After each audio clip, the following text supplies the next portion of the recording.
We back. We back. We back.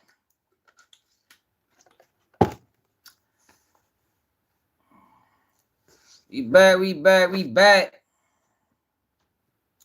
And we got some news on Julio Foolio.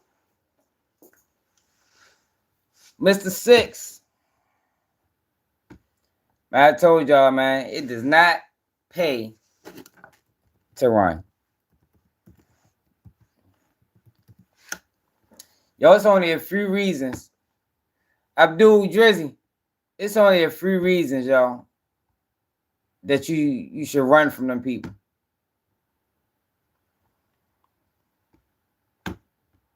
And one of them is if you're trying to save up some lawyer money.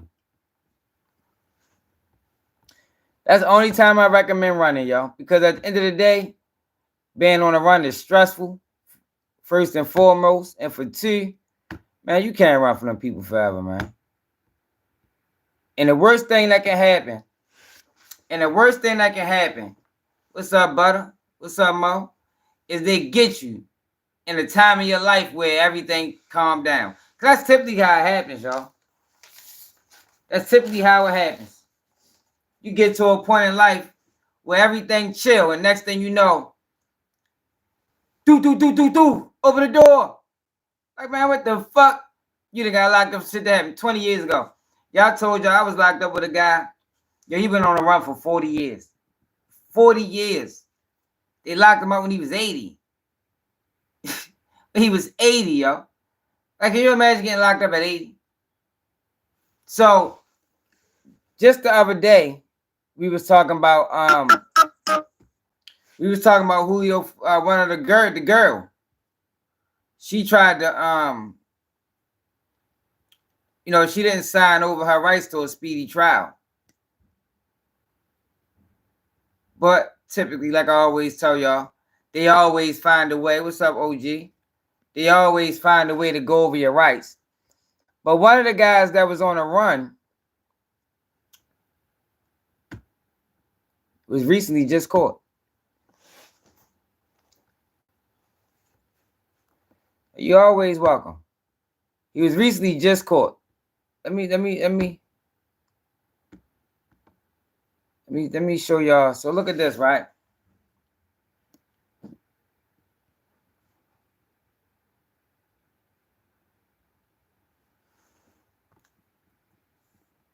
Look, kick this whole door in.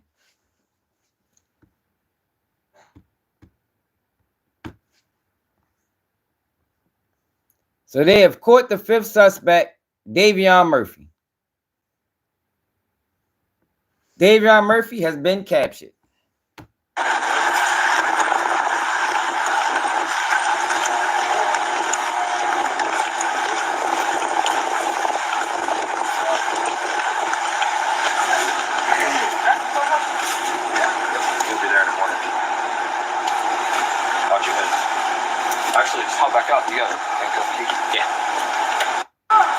Y'all look at this picture of him, though, y'all. Look at this. Look at his face. He probably ain't have a shape up since Julio Foolio died, man. Like this is what life on a run looks like. Just like this. Hey, look, he think it's funny. I always tell you, niggas always think it's funny till it's really over. Kick this whole door in. Now they saying he was in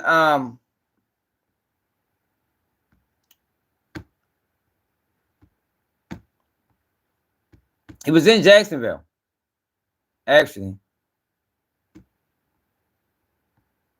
Eureka, Jacksonville.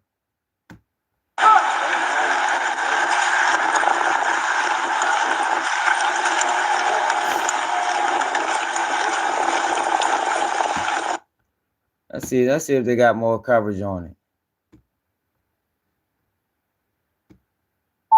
Fifth suspect caught in Julio Foolio death.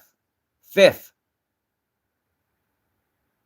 According to FirstCoastNews.com, the Jacksonville Sheriff's Office arrested a fifth suspect in the murder of Jacksonville rapper Charles Jones, known as Foolio. The suspect did not stray far from Foolio's hometown, Davion Murphy, 27, was arrested at an apartment on LaBelle Street Monday night. Oh, so I guess that's all they got right here is this video. Friendly reminder that if you want to catch us talking to you about the Grizzlies in a different way, check out our newsletter. It's pointless Subscribe though, y'all. Like, for free. Niggas, I know motherfuckers don't be wanting to go to jail, yo. But I swear, yo, because now, more than likely, whoever was hiding them, they ready to get charged too. They definitely ready to face some type of charges. The fuck happened?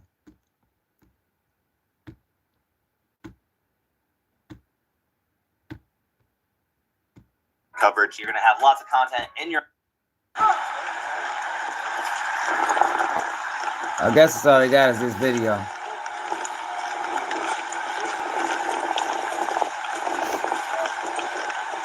Whole time he was in Jacksonville. He'll be there in the morning. Watch your head. Actually, just hop back up. You got it. Yeah. That is a hurtful feeling, man. friendly reminder that if you want to catch us talking to you about the Grizzlies in a different That's way, why, yo, check out our newsletter. Subscribe. That shit don't even be worth it, yo. That is a hurtful feeling when you know it's over. You know it's over. It's a wrap. Them boys facing the death penalty. And girls facing the death penalty. It's a Jacksonville Sheriff's Office arrested a fifth suspect in the murder of Jacksonville rapper Charles Jones. And this case is rock solid. Like, y'all know how I normally take the side of the defense, and well, I don't really I always give you the information from the defense's angle. Well, they're done. The suspect did not stray far from Foolio's hometown. Davion Murphy, 27, was arrested at an apartment in LaBelle Street Monday night. GSO said Murphy was wanted for murder and Foolio's death. Foolio was killed in an ambush. Detectives interviewed Murphy. He has been booked in Duval County Jail.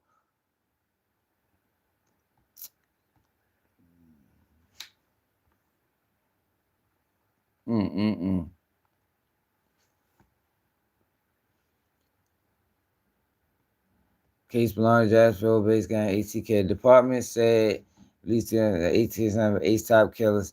The release says it's firing the Jacksonville rapper Young and Ace, whose real name is Kenyatta Bullet. Alright, so this ain't no information that we ain't already saying. Yo, but he was just online. Remember he was online talking shit?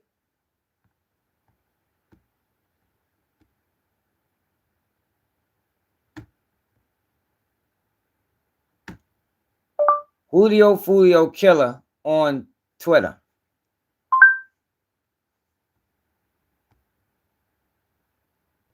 What? I did get an email saying that she's stuck in. And so we watched this yesterday. Her case just got pushed back. Y'all know she pregnant. She probably 8-9 months pregnant. Or not 8-9 months, but she probably ready to be due soon.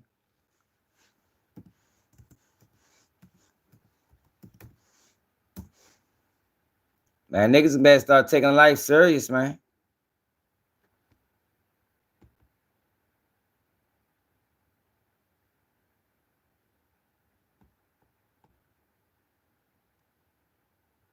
So he was on Twitter Spaces threatening motherfuckers.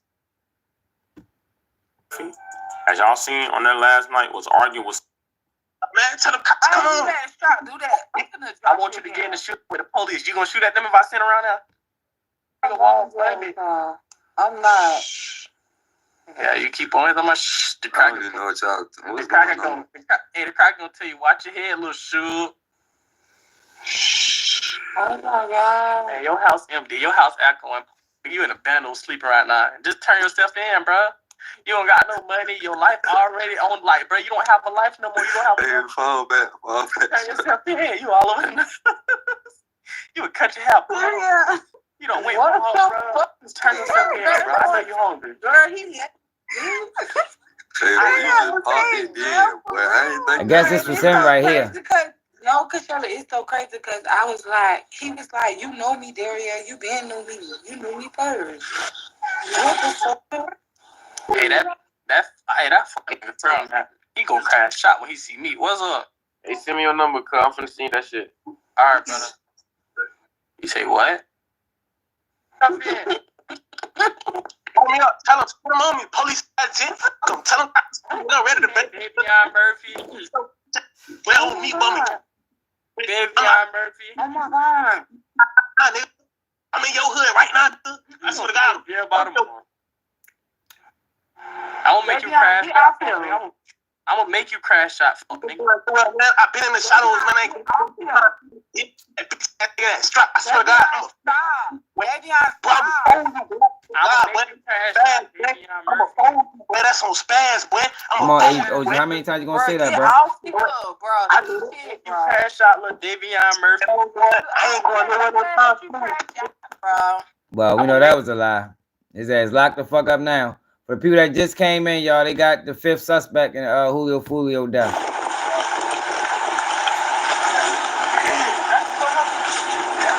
You'll be there in the morning. Out your head. Actually, just hop back out. You got handcuff key. Yeah. Look, they got pictures of him smiling. Shorty think, yo, niggas better start taking life serious, man. Ain't shit funny about what he ready to go through. Like, everybody want to hold this gangster persona. Yo, ain't shit funny, my nigga. Y'all facing the death penalty. The death penalty. And then people really will kill you, man. Like, I don't know why your shit is not a game. They really will put you in that chair, strap you up, and lethal inject your motherfucking ass. Want to play gangster. You better tighten up, y'all. Start respecting life. Trying to tell you, I don't give a fuck what his face say. I know he hurt. That's why he ran. You feel me? If you wasn't scared, you wouldn't have ran, my nigga. You'd have turned yourself in. You ran because you wasn't trying to go in that bitch. Now you want to take a picture smiling. Like, niggas crazy as a motherfucker. Yeah, he hurt.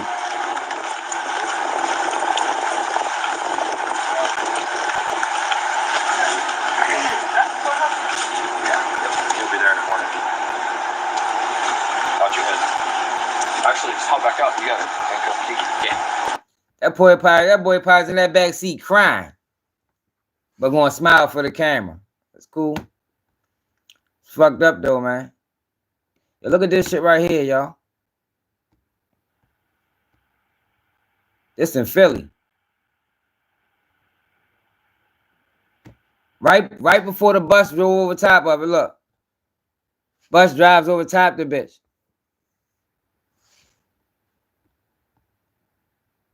Right before them cars got there.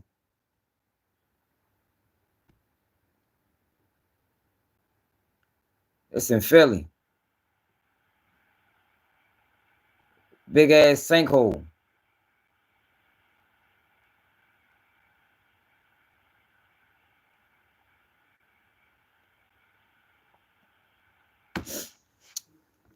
But I wanted to address this loose cannon guy, yo. Like, yo, this motherfucking loose cannon is a fucking cornball, man. Like, yo, how long is they gonna keep up this charade? Somebody need to ask Wack 100, Adam 22, loose cannon. How long is you gonna keep up this fucking charade? Like, nobody is stupid. Check him out. Like, this nigga really got some type of mental health issues. He need to get his ass offline. That's it. He probably built this channel up off of that dumbass shit. That one of the people that you interviewing and they so-called supposed to be real and the toughness and Look, all this other stuff. He done got 4,000 followers off this fake ass play. Great content needs a great. That's why these niggas do that shit, man. Niggas allow these niggas running fake ass plays and niggas follow them for that goofy ass shit. Audience, like Santa Claus needs cookies. What? No cookies for Santa? No! Media personalities, they expect it to just be all media and all content and all hype, right? So we answering and giving a rebuttal about the Wack and Adam show, right? See, have you noticed on No Jumper, right? It's all bark. All bark from everybody. Yo, I swear, yo, these guys, they gotta be actors or something. Like, for them to just be able to sit in their camera and talk to thousands of people, knowing they lying, yo, that gotta be a special type of motherfucking, like, I don't even know what you call that. To sit there and lie, knowing thousands of people gonna witness it, yo, what do you call it? Is that a mental illness? Like, what do people call that? I need to know, man. Let me know in the comments. What is that called, yo? If you can just continuously do this. Like, I need to know. I don't call it content. What's up, C? I don't call it content. I call that shit goofy. Yeah, I think that shit is a mental illness or something. Everybody talk about like they just super, super tough and they this and they do this and do that. And then when people see it in the real form, in a physical form, then it's like, oh no, he been talking, but it's been real. Yo, but I told y'all, this shows you that Wack 100 is the police. Him and Wack 100 have some type of law enforcement. For them boys to be able to beat that guy up, whether it was a play or not, and nobody gets in trouble, nobody goes to jail. What's up, Nikki? That shows you that Wack 100 is working with law enforcement. Because I promise you, like I said last time, me and y'all wouldn't be able to do that. If me and y'all got together and like, yo, look, we're going to run a play on the internet, right? We're going to beat somebody up, one of our friends. We're going to beat them up bad, strip them and everything. We're going to do it all on camera. And that video was to go viral, multi-millions of views. Yo, we're going to be getting booked. We will be getting booked. We're going to have to prove that it was fake. I'm trying to tell you. They ain't going to be trying to hear none of it. No, it was fake, man. You tell that shit to the judge. Tell it to the judge. And it's crazy because people not even calling Wack 100 out. This is obvious proof that that man is law enforcement. Obvious. I'm just telling you. Think about it. Will we be able to pull it off? Will we be able to pull off a fake stunt where we really beat somebody up, strip them, look like we smacked them with a firearm, and don't go to jail? Are we gonna be able to say when they come kicking our door in? Are we gonna be able to say, yo, it was staged and that just be it? Or is we gonna be walking out that bitch in cuffs, talking about it was a play? It was a play. Look, I got the messages, man. We're gonna lease it for 30 days. At least it for 30 days. They might charge us with something else just for playing like that. Just for playing like that. But people don't even realize it though. Ain't nobody even calling it out but me. It shouldn't be no debate whether Wack 100 is the police. It shouldn't be no more debate. It's obvious. Yeah, I'm not with the media personality, all that fake stuff, that all the gimmicks and stuff. Oh, it's just for content. See, y'all live your life with is for content. Yes, it'll be but something. Then the Definitely people be something, listening OG. to y'all really take it serious, and probably they want to be with like certain individuals, and they go in there and get their heads knocked off and stuff like that. Stop talking about that if you don't want that type of energy. Stop talking like y'all really like that. See, they faking and they want to. Yo, he talking like he got shot in the head. What, he got shot in the head or something? Like something must have happened to his brain, yo, because his brain works very slow. Like I ain't all joking aside. Like shorty, he got some type of brain disability. Hey, Psych, that shit was fake, my guy. That fight wasn't real, bro. That shit was staged as a motherfucker. Talk and be like, hey, Psych, you think you'll be able to pull that off and don't go to jail? And you work with them people. Would you You think you'll be able to pull that off and not get booked? Without, see, this the thing, yo, and this is what they taking advantage of. They taking advantage of the fact that most people don't know that, yo, you don't gotta press charges. Them people will file their own charges, especially with video proof. What the fuck I need you for? They will file their own charges. It is no excuse for these guys to pull that off. Nobody get in trouble unless you work with law enforcement on some capacity. Because you got a phone call. They got a phone call. Trust and believe. Somebody got a phone call.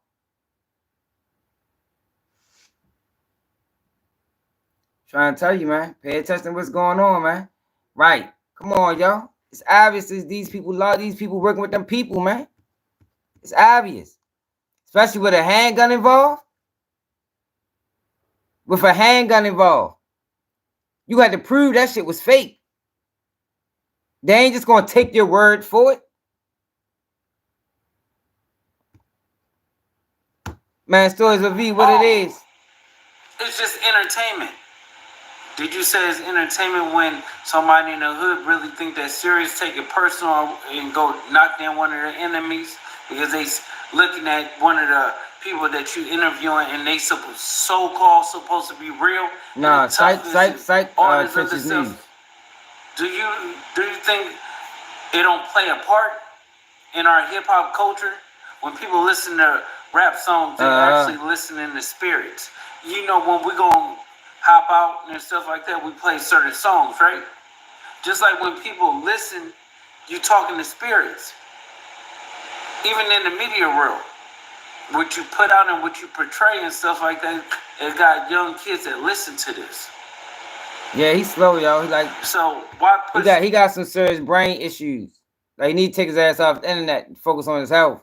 Like, shorty brain works real slow. Like, slower than the average. Certain things on your platform. You said Down syndrome. Really not like yeah, that. not Down syndrome. If you really don't want that. You stupid as shit. Don't blame me. Because I'm really like that. See, these rappers and people that so-called, they know I'm really like that. See, but this the thing though, yo. Like, at 40-something years old, right? Even with a play, like, yo, why you want that to test? Yo, cause where I'm from, if that's the energy you put out, that's the energy you gonna get. If you put out this energy that I'm a super gangster and I'm about it, yo, it's gonna be some niggas that want to test that. Straight up. Niggas want to see. And it's always somebody bigger, badder, stronger. I don't give a fuck if you a shooter, is other shooters. So it's always going to be people that want to see what that's about. So at 40-something years old, even though we know it's fake, why do you want to portray that image at 40 plus? That man older than me. You're going to run across one of these young boys that don't know that shit fake, and they want to see what's up with them. Well, at least that's how it is in Baltimore. I don't know how it is in Cali. That's why people stay out my way. Since 14 and a half years old, when I was making beats on my PlayStation, I was really like that. Right. Growing up in this industry, I was really like that. Meek Mill better not let this nigga put him in no trunk. If Meek Mill let this nigga put him in the trunk, man, Meek need to be ashamed of himself, man. Yeah, he part of it, yo. All these guys that's running plays, man.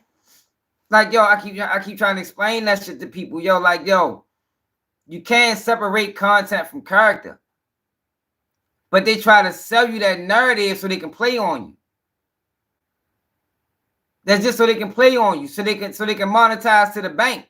You cannot separate content from character, yo. Your content is the direct reflection of your character. And for this motherfucker at 40 plus years old, him and Wack, to run a fake play where they beat up somebody, strip them, seemingly smacks them with a firearm. And he doing that shit for views? For views? A couple hours? It show you the type of people they really are. It show you who they is. They fuck boys. They crash outs. They fuck boys, man. I knew Wack was a fuckboy when he did the Keefy D thing. Everybody gave him a pass on that. And I'm the only one calling him out like, damn, Wack, you let this movie company send you on a motherfucking crash out mission?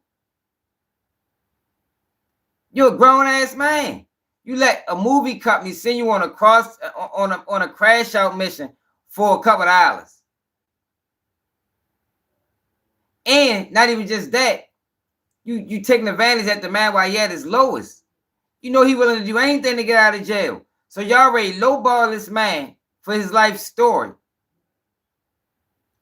Just for bail money. And you gonna participate in that. Like, yo, these niggas don't stand on nothing, man. I don't fuck with them. I think they're in the way. People don't play with me. See, I didn't name myself Loose Cannon.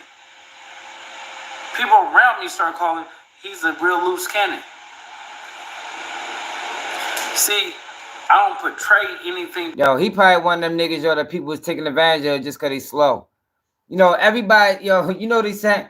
Yo, everybody not gangsters, yo. Some of these niggas just stupid. It's a difference. Like, he just stupid. Like, y'all ever seen that before? Like, a lot of these guys think they gangsters, yo, but they really just fucking stupid. Look at how they be moving. Y'all told you, yo, one of the things I realized, yo, when I went to prison, yo, that I'm like, damn, yo, a lot of these niggas really uneducated. Like, how you see how we be talking? You can't even have these type of conversations with some people. They get lost. They wouldn't even know how to reply. And the prison system preys on that. So Loose Cannon is trying to present himself like a gangster. He probably did do hella shit in his life. But it was just stupidity because his brain moves slow. It's obvious. You just a dumbass, bro. Like, you ain't on no, yeah, man. You ain't standing on nothing for real. Just a crash out. Hey, Loose Cannon. Hey, yo, Rob, yo, coming down the street. Who? Talking all slow. Where he at? Dumbass. That I wouldn't do myself. I wouldn't tell my team to do something that I wouldn't do myself. Exactly, No Heart. Exactly, No Heart. No Heart said, I heard a motherfucker say, don't judge by their content, but judge by their character. But it has to be your character to come up with the content. Exactly. Stop letting people tell you, yo, that it's a difference, because it's not. It's not, man. If your character is intact, you can't do some of this content that you're doing. Because your character ain't going to allow you to do it. I'm a leader, not a follower. I give orders. Hell no. That nigga lying. That nigga lying. Who the fuck let Loose Cannon lead them? He gonna lead you right to a fucking ocean.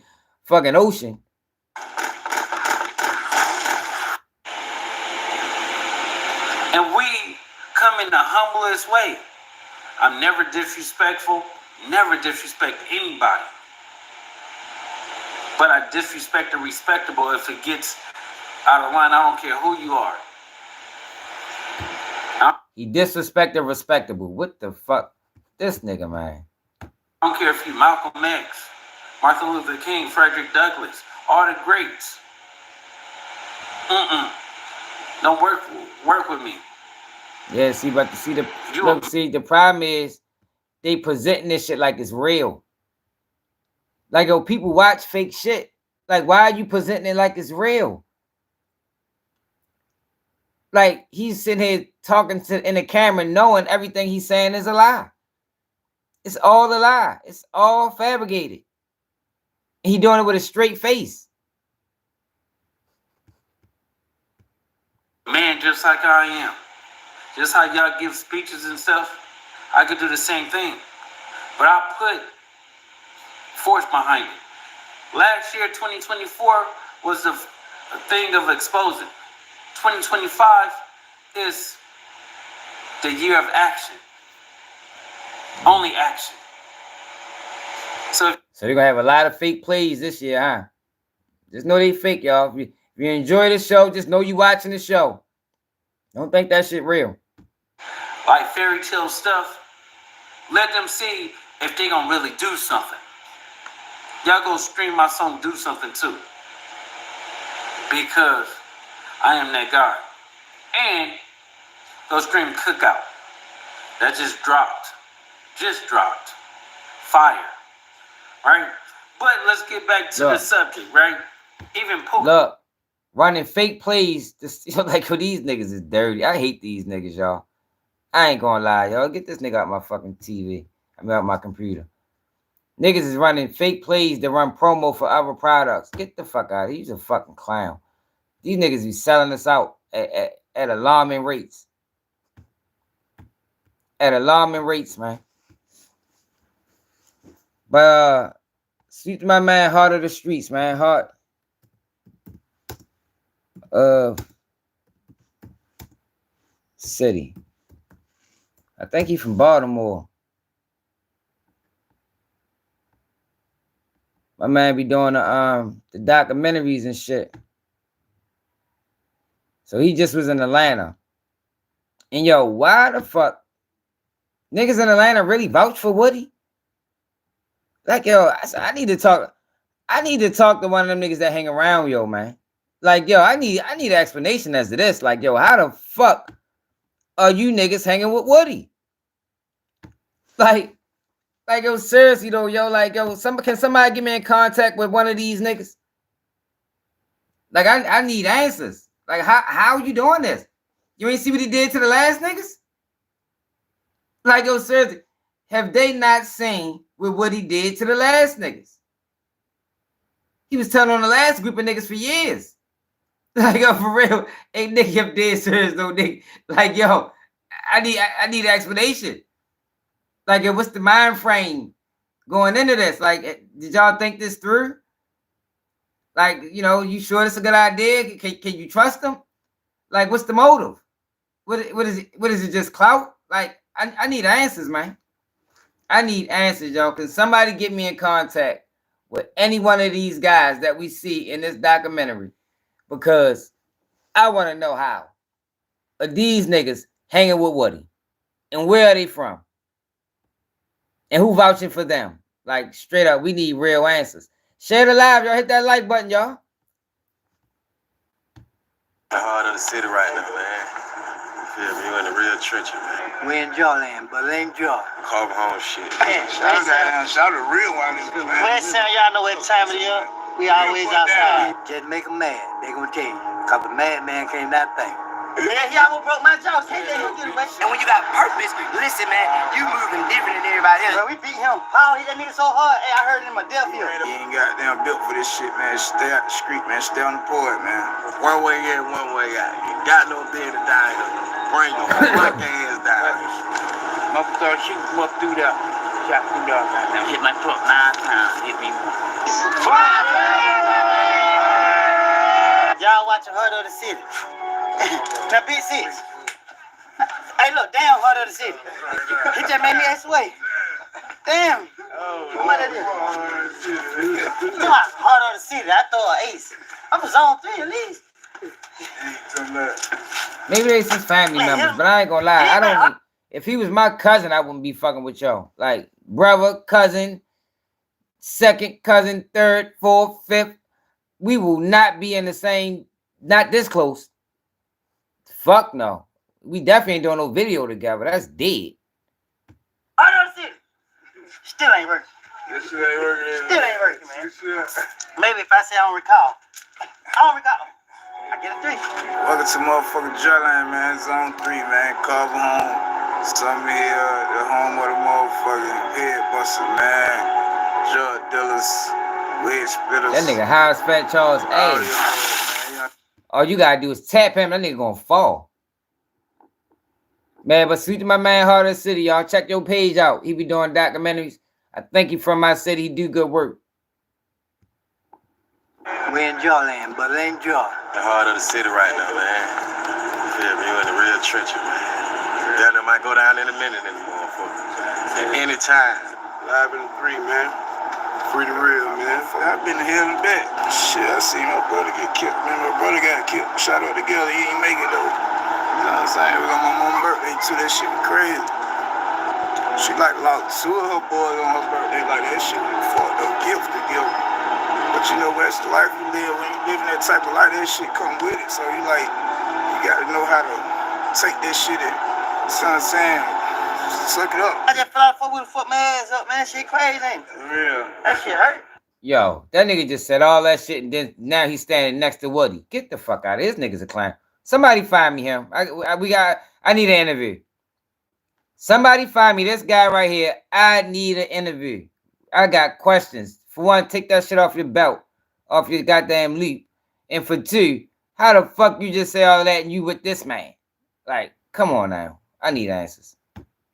Shit ain't looking right. Stay on that bike, boy. You know, that motherfucker. Love it. Well, I messed up my feet and everything. Yeah, And then Come on, I feel so far. Hey, I turned Superman. Where you feel that, though? What that by Wednesday? Hey, about 10 cars stop. About 10 cars stop. Guess what they say?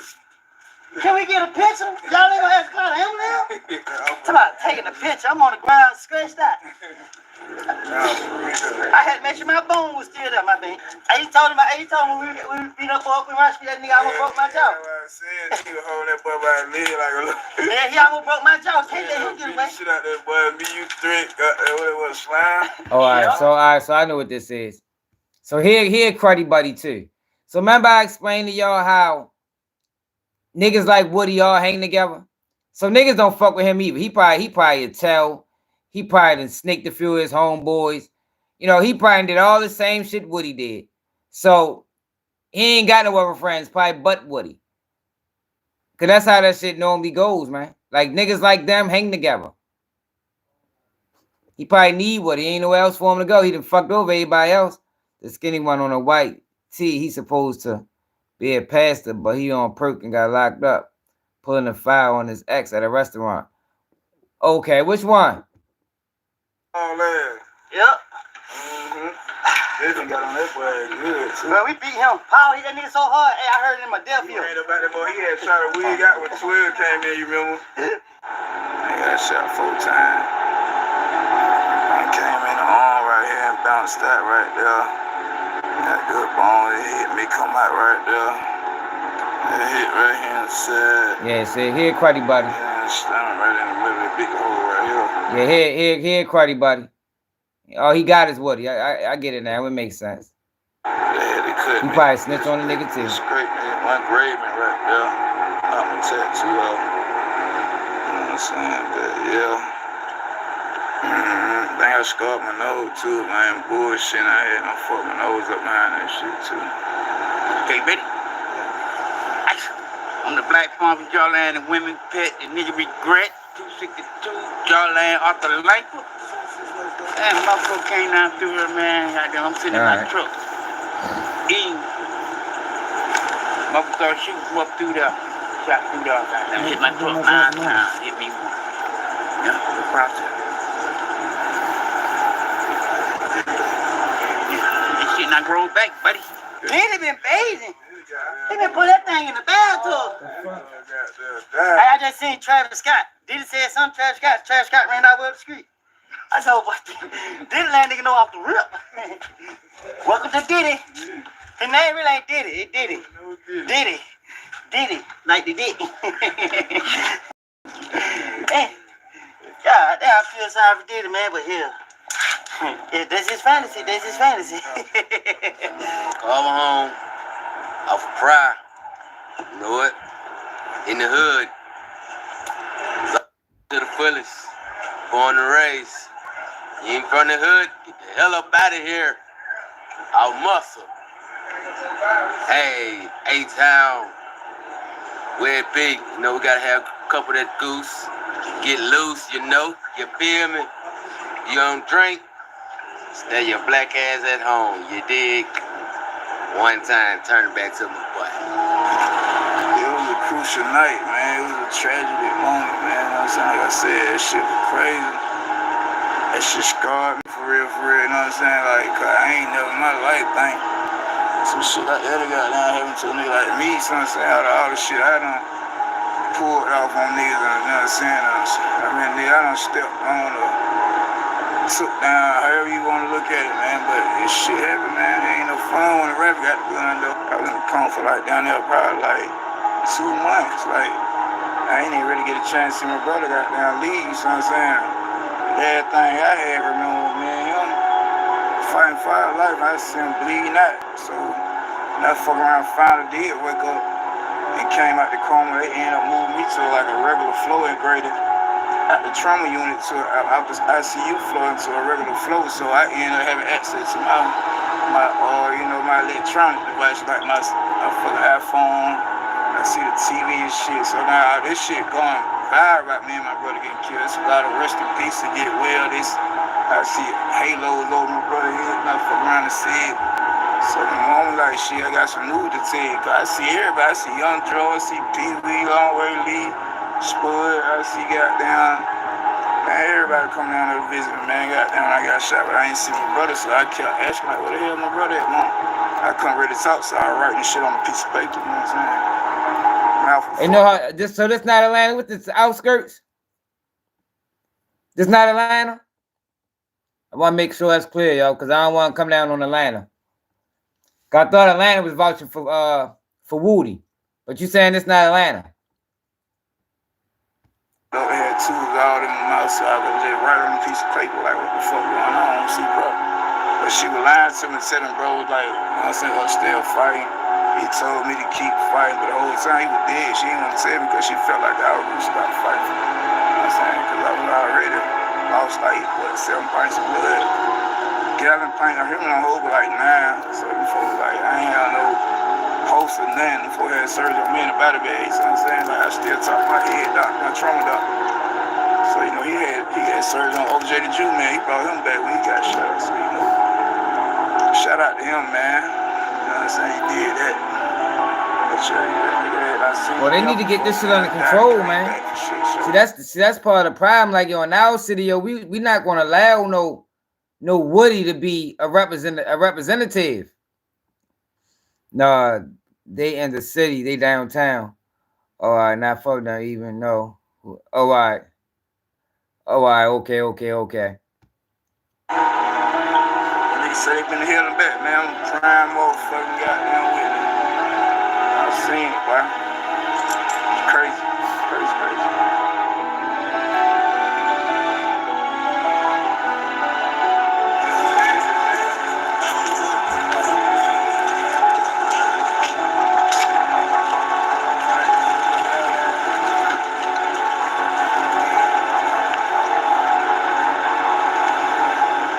Gambling, we ain't gambling for real. Hey, good.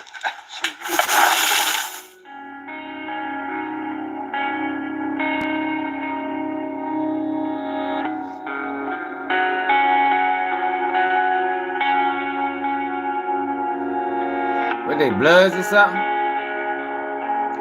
They gang banging down there?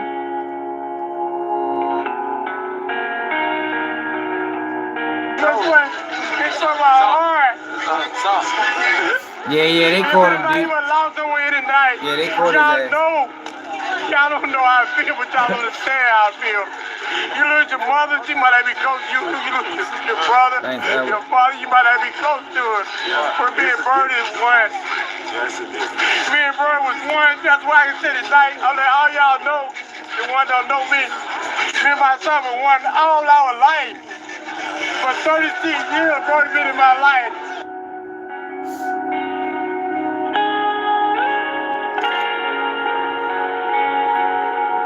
Shorty still around. What you mean, something happened to him? You know, niggas don't really talk about I got some people here that know that. I got some of these people out here that know. They see Bird, they see me. They see Bird, see me as a little boy growing up. Right here on this same street. I want this street with Bird. I just come and get him. I said, Bird, let's go home, boy. Go to school, boy. Go to school, get your ass. He be right back right here. Come and get his ass again. He was right here too. I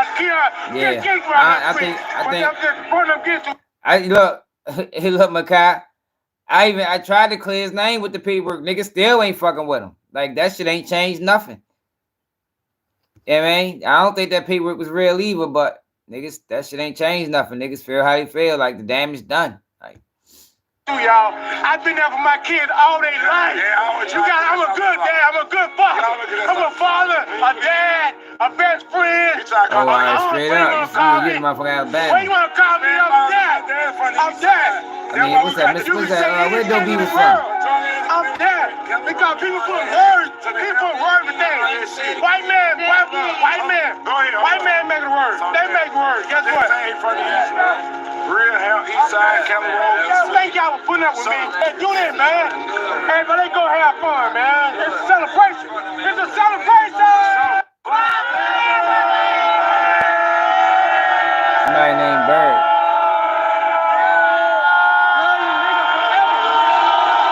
You know what I'm saying? You get that That's what fucking little brother, man.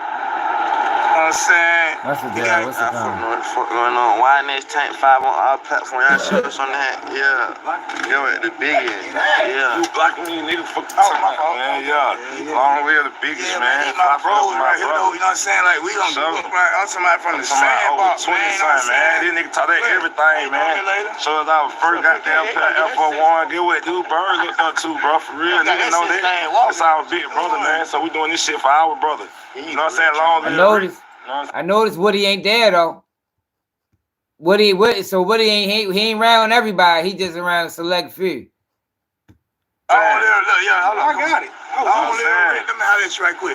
Long live Rick. Long live boy Blake. Long live 250 time, man. Sure. Long live nigga Nick, man. You know what I'm saying? I miss you, Nick. You know what I'm saying? Get what, man? We finna pop out flavor on these folks, man. Oh, that, yeah, for shit show. Yeah, we slide, glide, a couple spots, you know what I'm saying? Everything so, man, if I fell with my brother, man, you know, on my brother's keeping, man, you know, we're gonna keep going up. You feel me? Y'all land forever, book street shit, man. Y'all got the music coming out too, man. BYNG, pop your shit game, man. You know what I'm saying? Sure. We got some real heat coming out, man. Y'all niggas better stay tuned, man. You know, we got nephew here up now. Why next Tank 5 on our platform? Y'all know what's going on. You got to people. Man, I'm ready to go. He did a Baltimore one. I just wanted to highlight that because I don't like niggas fucking with y'all. He just dropped this East Baltimore one. Let me show y'all the difference. Like niggas ain't gonna be hanging with no motherfucking Woodies. Not on camera. This is barely off of camera. For real, niggas ain't be rocking like that. A lot of don't got shit to live for. That's why that's all do is crash out. So, you feel what I'm saying? Find you something to live for. What you got on my 40, man? You win a war with 5 men against 100 goofy. See if you try out. Stay out the way. Don't come here on no tough ass. Baltimore City Police now confirmed that a second victim shot during a triple shooting in East Baltimore has died from his wounds. Early Sunday morning, the 3 victims were shot in the 1900 block of North Collington Avenue. The 38-year-old, a 17-year-old, and another man of yet undetermined age were shot multiple times. Now, the man of undetermined age died after being rushed to the hospital. City police now say one of the other victims also has died. Sight where everything on niggas gonna die, niggas gonna go to jail. You just gotta find out what's best for you and how the fuck to, you feel me? You gonna stay away from this shit or get in this shit. I ain't gonna sit right here and tell you what to do and what not to do. Everybody make their own decisions. We all men. You get what I'm saying? You gotta really know people to really get a full understanding of them. So you know, like everything you see on social media, you think it's reality because it ain't. Walking to Baltimore, yo, y'all on the east side of Baltimore with the Vouch, yo.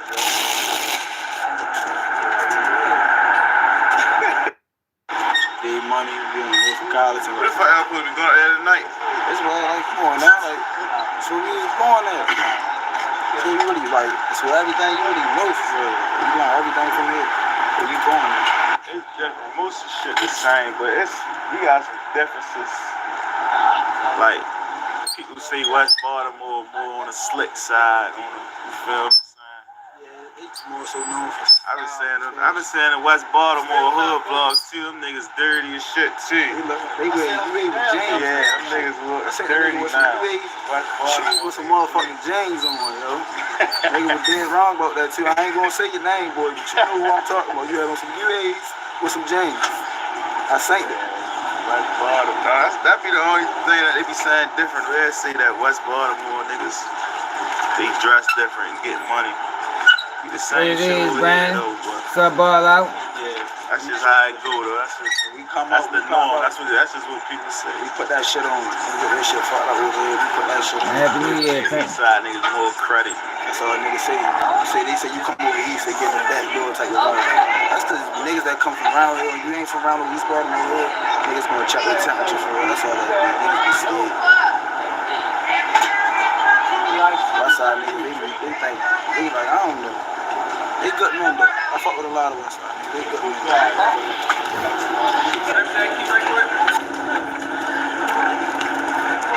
Oh. What you got on my 40, man?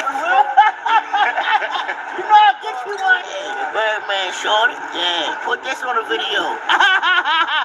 In front of the ball, man. Yeah, it's C-Rock. Get that. I shot that up. It's my little cousin. I'm proud of her, man. Straight up, all my little cousins. Yeah. I said, yo, he pot out with a front. East Baltimore hood vlog. Gotta start putting that foot back down. Carlton, North and Carlton. Putting that belt on shit. Look at you, he ain't on camera right now. He ain't gonna show you the cut, but he ready to grow shit back. Yo, he ain't gonna show you the cut. I'm ready to get my credit back. Yeah, you looking good over there. Hey, my man Frank, yo. Hey, yo, tell him ain't too long, yo. Mind your business, stay out the way. Don't come here on no tough ass shit. So what happens if you came here on some tough shit? Nothing good. You see nothing good, nothing good. Just be yourself, yo. You're a tough nigga, be tough. No. Shit might get you some bad consequences, but be yourself. Don't come here with no tough shit, man. Just relax, be cool. Get some money, stay out the way. Pick who you hang with. Make sure you choose your friends wisely. You don't need 100 niggas. You need like 4 or 5 good men. Oh shit. Stick around. You don't need to be around 100 different niggas and shit like that. Around so many niggas, you don't never know what these other niggas doing, man. You ain't lying. That's what fuck you over. Your man, you don't even know you had some shit because of your man, damn it. Like 5 good men, yo. You can win a war with 5 good men against 100 goofy niggas. Yeah, I lost a couple of close friends. So it's gonna be like that going up here, though, bro. It's like, I ain't saying prepared for this shit. Not even to say you prepared for this shit. I know you're gonna take a loss, bro. Yeah, that shit. I ain't gonna lie, that shit became normal. Yeah. That shit ain't normal in a lot of people, man.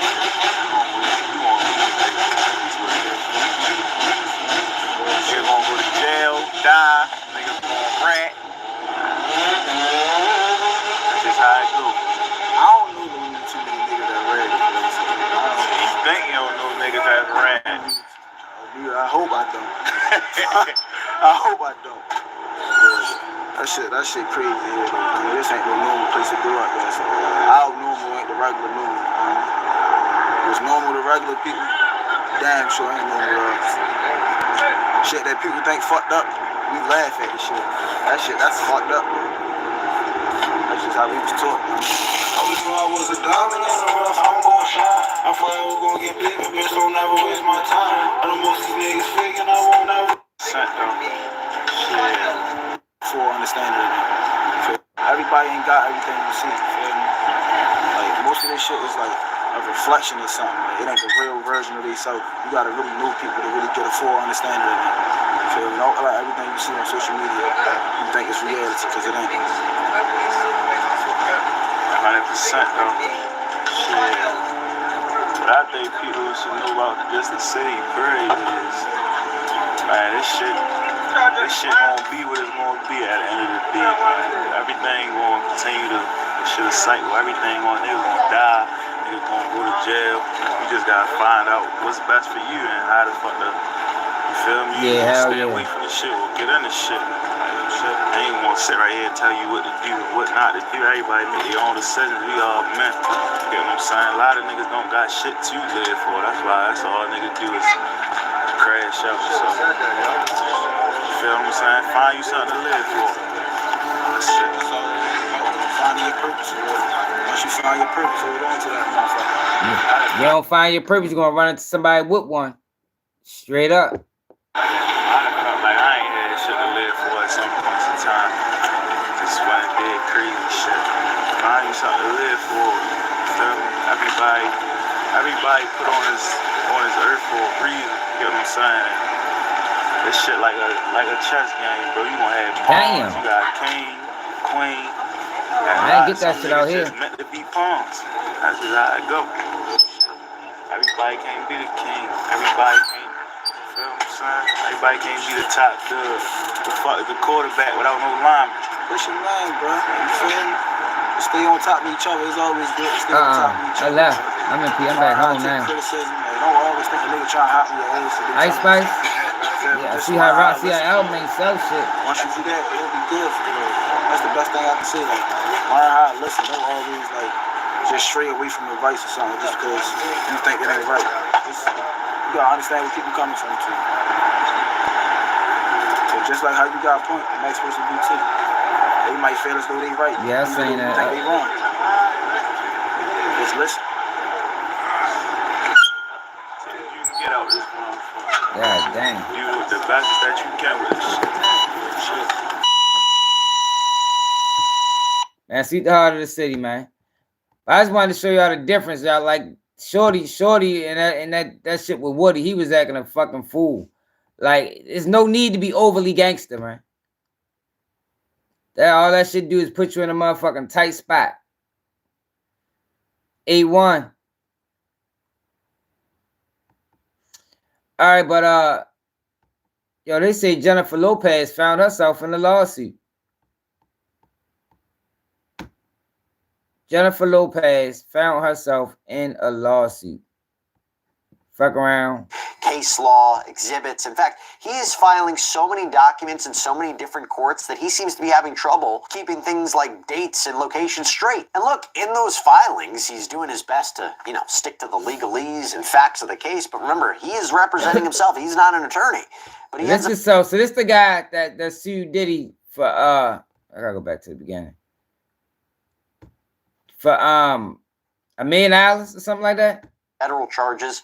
And at the same time, Combs has also been accused in several civil lawsuits of drugging and raping people as far back as the 90s. The allegations come from both men and women, including some who say that they were just teens when they were targeted. And in the midst of a flurry of lawsuits, before he faced criminal charges in federal court, we learned about a man named Derek Cardello Smith. This is an inmate incarcerated at Ernst C. Brooks Correctional Facility out in Michigan. Now, he has been convicted multiple times for criminal sexual conduct and kidnapping.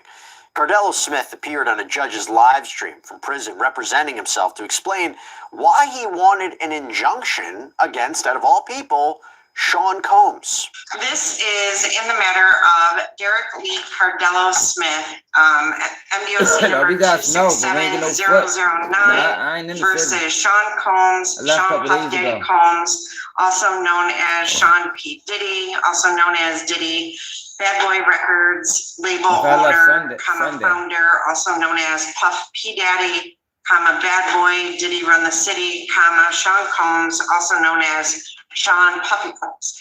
And this is file number 24-7362NO.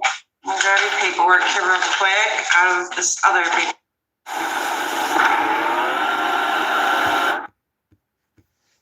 Now they say J-Lo done found herself in a lawsuit. I'm trying to see what the fuck going on with old J-Lo.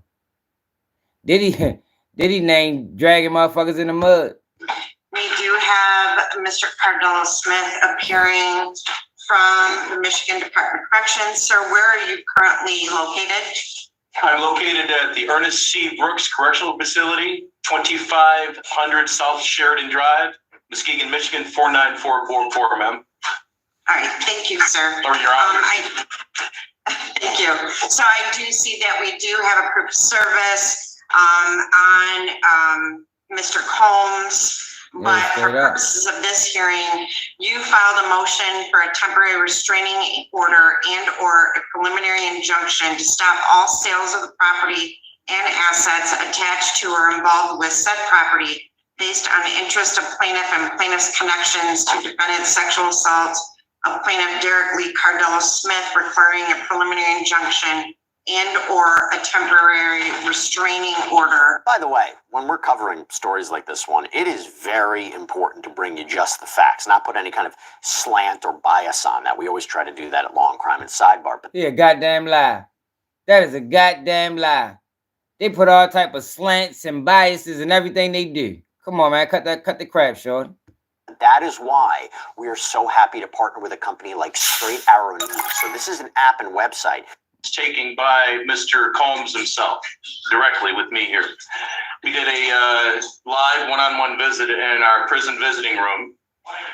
There's 2 meetings within the past 2 weeks with Mr. Combs on one meeting, and then a financial advisor on the other meeting on Mr. Combs' behalf. And he stated that he would make me an offer to end the case and what happened to me because of other things that he stated he has going on in his life that require his money right now, and he wants to sell everything off. And he made me a financial offer of $2.3 million to allow what happened to me to go away. And he stated that he's going to be selling his property, and under the 2005 California Civil Code 2881-2885, the creation of liens. Somebody that said Diddy sexually assaulted him. I ain't never watched this video before, but somehow J-Lo name come up in this shit. Which allows out-of-state justices and orders to cause a stop of any title transfer, property transfers in Los Angeles or any other place that he has property. He stated that he wouldn't be able to proceed with that sale. And he did it the day after I served him the suit. And he also said that he won't be filing an answer to the he locked up. Complaint. I forgot his name. He said you can find me in default or whatever. He has a better chance with default than he would with having a restraining order stopped. And I said, so you want to hide your money and some being quite possibly paid to me if I'm given the benefit of a judgment in my favor for what you've done to me. And he pretty much said, yeah. He goes, you know how we get down. And I said, okay, well, I disagree with how you get down. Your sale shouldn't go through. So I'm gonna hold on. I'm sorry. Cardello Smith. Okay, so you went in a different direction that I thought you were going into. I thought we were just gonna focus. No. You kind of went off on a different direction than what your actual motion was. Yeah. So what I just want to say is settlement negotiations. Yeah. I'm sorry. In this case, they're probably better not. Yeah, they're not to be placed on the record today. Okay. I apologize. No, it's okay. You're not an attorney. I understand that. So if we can just backtrack and focus just on your motion. I get what you want. Okay, thank you. If he's allowed to sell his property that he has in LA and the properties that are in his name being used and held by other people in Michigan, then it will cause me harm because I can be tied directly to those properties through loans and through other areas of investment that I did when I was out there and while in prison through money that I've sent.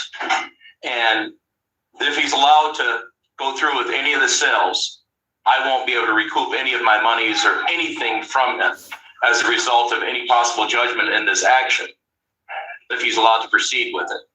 And an injunction or a restraining order would help ensure that he's not manipulating and selling the property to avoid his responsibility in these matters here.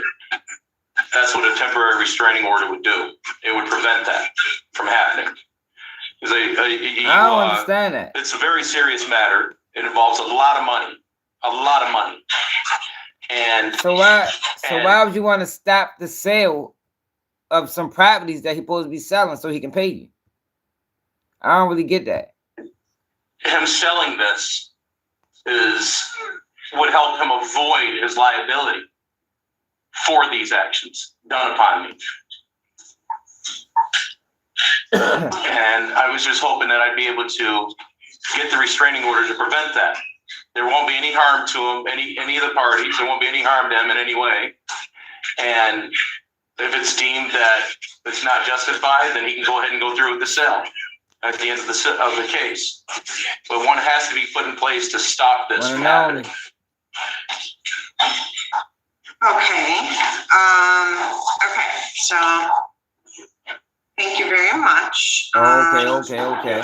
So I received your complaint and all the attachments to it, and then I received this motion. And I just wanted to take a moment to review back through the U.S. District Civil Docket and your complaint. So I did do that. That's all. And okay. Anything else? Everything that you're looking at, they're all tied in together. Every part, as crazy as it seems, as outrageous as it seems, it all ties in. Every bit of it, every facet. Okay. All right. Well, I have a proof of service showing that Mr. Combs was served on July 6th of 2000 and, let me see, is that 24? Yes, yeah. Looks like it. 2024. So that was August of 2024, and a month earlier in July, Combs had put his house in the Holmby Hills part of Los Angeles up for sale, and the judge agreed to issue an injunction preventing Combs from selling the property for 90 days while the rest of the case played out. And in the complaint against Combs, Cardella Smith asked for $100 million, claiming Combs drugged and raped him during a party in Detroit in 1997. He also alleges that Combs filmed the assault. And we've also learned through separate filings that Cardella Smith claims that Combs allowed him to invest in Bad Boy Records if he took the blame for a rape case and went to prison. And get this, since Combs seemingly didn't I don't know about all this, y'all. respond to the summons, the judge issued a default judgment against him. That means $100 million was awarded to Cardella Smith. Unfortunately for him, it would not be for too long because Combs' attorneys quickly responded with emergency motions saying they had no idea that this lawsuit was even going on or who Cardella Smith was. So the default judgment was set aside and the case carries on. Now, Mark Agnifilo, who is Combs' lawyer in his federal criminal case, said this is a frivolous lawsuit against a prominent businessman based on obvious fabrications filed by a convicted rapist and serial litigant with an overactive imagination and a thirst for fame. Well, since then, Cardella Smith has been hard at work from inside prison, filing document after document after document with the court.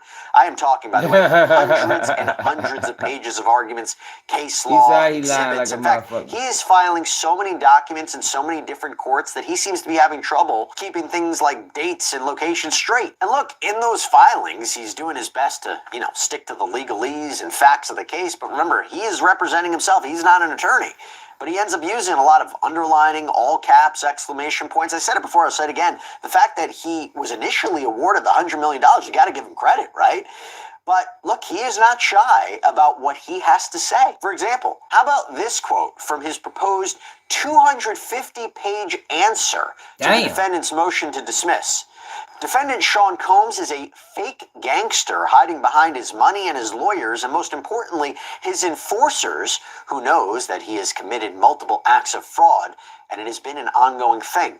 His fraud is eternal, and his entire empire was built on rape, torture, being a fake gangster, rapist, brutal, power-hungry, greedy millionaire, and quite simply, he is not a man. Wow. And remember, Combs says he doesn't even know who Cardella Smith is. And we have to be clear about something. Sean Combs has never been criminally charged for rape or sexual assault per se. And as far as the federal charges, he hasn't been found guilty. And for all the lawsuits, he hasn't been found liable in any of them as well. Now, he has entered a not guilty plea in federal court. He strongly denies any of... Why did it take them so long to say that? Long Crime, they did 750 videos on Diddy. And they ain't never say he never been held liable for any of these lawsuits. Yeah, that is egregious work on Long Crime Network. YouTube sent them all the views on Diddy. And this is the first time they actually said that. Yo, how long we been saying that? Yo, ain't nobody get no money from them lawsuits. We've been saying that shit for at least 3 months now. That's the first time they actually ever said that shit. charged for rape or sexual assault per se. And as far as the federal charges, he hasn't been found guilty. And for all the lawsuits, he hasn't been found liable in any of them as well. Now, he has entered a not guilty plea in federal court. He strongly denies any of these allegations. But who is this Derek Cardello Smith character, right? And how, by the way, does Jennifer Lopez that's dirty fit work, into all man. of this? Well, according to the Michigan Department of Corrections, Cardello Smith is serving a decades-long prison sentence at a correctional facility near Muskegon. In 1998, Cardello Smith was convicted of 2 counts of third-degree sexual conduct. He was paroled, and while out, prosecutors say he committed more sexual offenses. Oh, he was convicted in 2008 on 6 counts of first-degree criminal sexual conduct and 2 counts of kidnapping. Pled no contest in that case. And then in 2019, he was convicted of 4 counts of first-degree criminal sexual conduct. And according to the Department of Corrections... So, you really can just file frivolous lawsuits on anybody. Like, if we haven't learned nothing else from Diddy's situation, we should have learned that. Anybody can file a lawsuit and just allege anything. You don't got to know the person. You ain't never had to talk to the person. You ain't even had to see them. You heard me? You ain't had to see the motherfucker one time, and you can file a lawsuit against them and allege some wild-ass things. Because that's what the fuck been going on with Diddy for months, and Long Crime just admitted on day 230 that Diddy hasn't been found liable for any of these things. Corrections, the earliest release date for him is 2036. Damn. So Cardello Smith, by the way, has appealed all of those convictions over the years and says that he was falsely accused of rape in 1998, that he was set up by police. And by the way, in his filing against Combs, Cardello Smith also claims that there is collusion, that there is a conspiracy afoot, saying and alleging that Detroit police covered up his rape at Combs' instruction.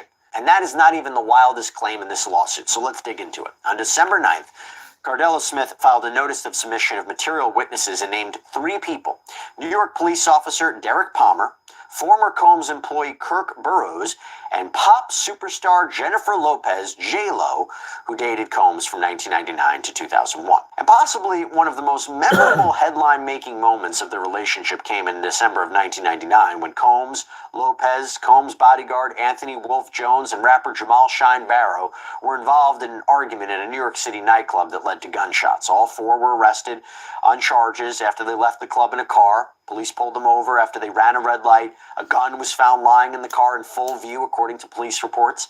And the weapon, turns out, had been reported stolen out in Georgia, and none of the people in the car had a license for the gun. Now, the charges against Lopez, they were dropped.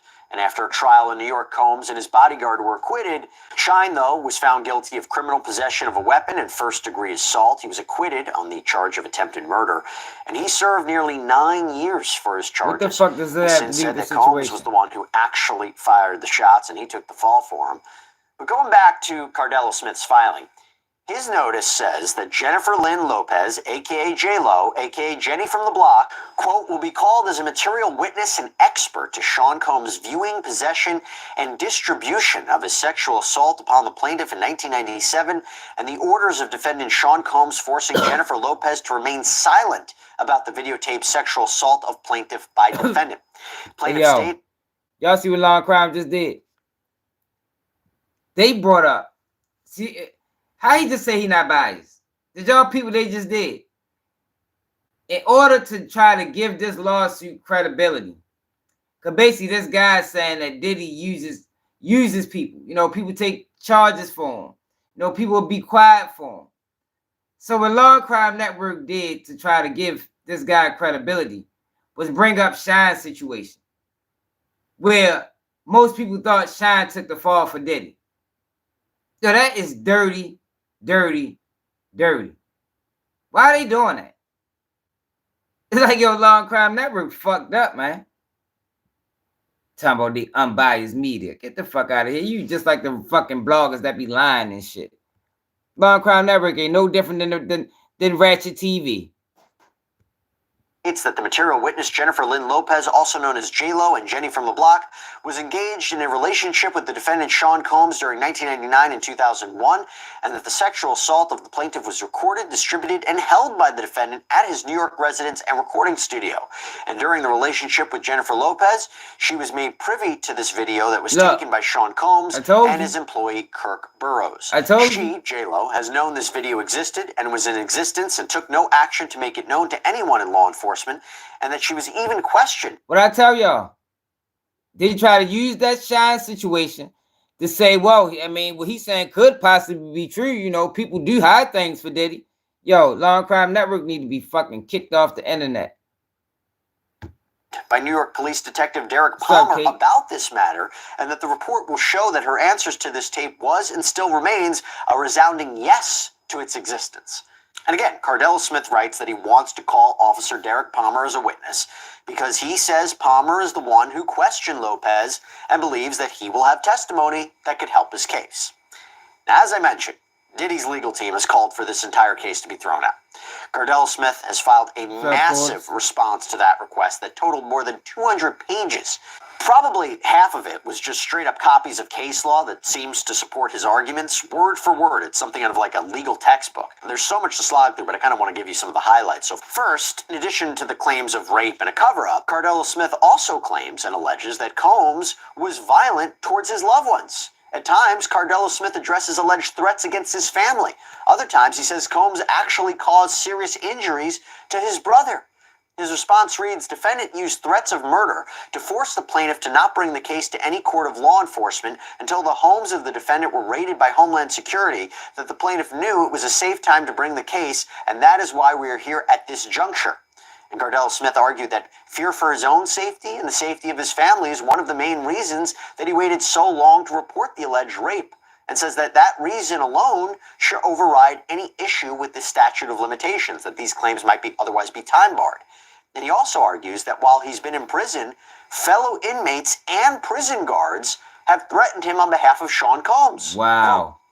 Plaintiff states that the court cannot authorize a dismissal of these claims because to do so would mean that the plaintiff was time barred because the plaintiff did not want to take any action that could have resulted in the death or danger of his family, friends, or their family by filing this report until after Homeland Security got involved. And if this court does not grant dismissal of this claim, then it would be instructing the defendants of a sexual assault claim brought by a plaintiff to threaten to kill the victim's family members, and then they would be able to get away with it. And that is most certainly this court authorizing murder.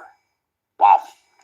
And when it came to threats, by the way, Cardell Smith swears that Combs visited him in prison on August 28th, 2024. That is just days before his arrest on September 16th. In fact, he claims that Combs visited him multiple times in prison and that the visitor logs and the security video will prove it. But he also claims that that evidence is being buried. So according to Cardell Smith, this nigga he got some type of mental health problems. Like, why is Law and Crime even reporting on this shit? Like, I gotta start watching things before we go live. Like, I wouldn't even, like, this nigga's a fucking, I don't even know what you call him, man, but he got some serious health Combs issues. Threatened him on that day in August, saying, quote, "What up, N-word? So I see you have been getting my messages, and your family has too. That is good, and they can keep it that way by staying quiet. I am untouchable, N-word." And Cardell Smith even went so far as to accuse some of Combs' attorneys of helping him cover up these crimes. He says he believes attorneys from the law office of Fink Bressak and Sher Tremonte should have their licenses reviewed for possible disbarment. He wrote, "It is terrible because they are hiding behind their law licenses to do these deplorable acts, and one can only say that for them to defend a rapist, thief, fraud, manipulator, extortionist, sadist, fake gangster, such as Sean Combs, and get a paycheck for it, and do it with a straight face, and then sleep at night, well, it makes them just as worse as their client, and it is deplorable. And I reject every single word they have said and every statement they have made in their motion to dismiss because they are liars and just wrong and misusing the laws to lie to this court and help Mr. Sean Combs get away with his rape." Attorneys on behalf of Sean Combs have filed multiple documents that call Cardell Smith's assertions transparently false, stating in a filing once again, plaintiff seeks to persuade this court that he is the subject of an ever-growing conspiracy to frame him and cover up an alleged assault. The lawyers allege that affidavits, transcripts, other exhibits reportedly from people with connections to Combs are just fake documents. For example, one of the documents names Catherine Preston as defendant's agent, but according to Combs' attorneys, Catherine Preston is an intimate associate of plaintiff, whom plaintiff refers to as his wife. They also point out that, quote, the additions to the proposed response are elaborations on plaintiff's conspiratorial narrative, including the claim that defendant, again Sean Combs, must have had plaintiff's mother killed because the coroner listed her cause of death as undetermined. And they end by saying that even if Diddy had to kill every single claim that Cardello Smith was making in his amended response was true, his claim is time-barred by the statute of limitations, and therefore all of this is moot. Now, so far, no word from the judge on whether Cardello Smith's amended response will be accepted by the court or not, but should be interesting to see. And in the meantime, Combs' legal team is also asking the court to sanction Cardello Smith for his frivolous lawsuits, or what they claim are frivolous lawsuits, and they want to keep him from filing any more of them. They state this is not plaintiff's first attempt at a shakedown, and unless this court intervenes, it will not be his last. Plaintiff has a lengthy history of filing frivolous lawsuits in this district and beyond. A PACER search reveals that plaintiff appears on the caption in 173 lawsuits and appeals in the Sixth Circuit and its district courts. The overwhelming majority, if not all, of plaintiff's cases have been dismissed as meritless. Still, he has continued filing. Numerous judges have admonished plaintiff to stop. Yo, that man gonna come home a lawyer. They said he filed 173 lawsuits. Get the fuck out of here, man. So I ain't so long crime spoke on Skip Bayless and Joy. Oh motherfucking Joy out here fucking and sucking. Dirty motherfucker Joy. Look, let me show y'all something though. More sexual. Let me show y'all something. Look at this. Look at this, right? Y'all see these two videos? Look at the views on both these videos. Now, this video, this right here is a frivolous lawsuit. 187,000 views. This video is a real lawsuit. 51K. Let's check out what they had to say about more sexual misconduct allegations against high-profile celebrities. This time, Fox Sports and two of its biggest stars are in the hot seat. A former hairstylist has filed a lawsuit accusing Skip Bayless, Joy Taylor, and others of sexual battery and harassment, even going so far as to say Bayless offered her more than $1 million for sex. We've got our hands on this lawsuit, and we are bringing you the most shocking claims. Wow. Welcome to I got my hands on the lawsuit first. Fuck boys. Sidebar, presented by Law and Crime. I'm Jesse Weber. Hit that like button, y'all. Hit that like button, y'all. Remember, we go live every day at 11 p.m. Eastern time. Share the live, man. We should have 500 people on here, man. As soon as this hit the headlines, we knew we had to cover it, right? The sexual misconduct allegations that have rocked the sports world. Los Angeles hairstylist Nushin Faraji says that she worked with Fox Sports from 2012 to August of last year, and during that time, she claims she was not only subjected to a hostile work environment that included inappropriate comments and touching, but she says she also dealt with retaliation from the company for speaking out. So she has filed both a class action complaint, and I'm going to talk about that a little bit more later, and an individual complaint on multiple grounds, including things like failure to pay minimum wages, unfair, unlawful, or fraudulent business practices, hostile work environment, and sexual battery. Now, in the opening paragraph of her complaint, in this lawsuit, it reads, Ms. Faraji brings forth this action because for over a decade at Fox, she was forced to endure a misogynistic, racist, and ableist workplace where executives and talent were allowed to physically and verbally abuse workers with impunity. When Ms. Faraji and others came forward to report the wrongdoing, instead of addressing their concerns, Fox retaliated against them while the perpetrators and those who protected them were inexplicably promoted. This case thus represents yet another in a long line of cases chronicling the toxic culture at Fox, marked by bad faith promises and repeated failures to address a poisonous and entrenched patriarchy. Now, you might be saying this is like, I'm not a sports fan. I have no idea who we're talking about. That's okay. We're going to give you a rundown about who the defendants are in this case. Another made. Nature is taking back all that was once hers. We were the virus. Man, these motherfuckers is crazy. But maybe the only way to... major players as well. So we want to give you a quick rundown of this.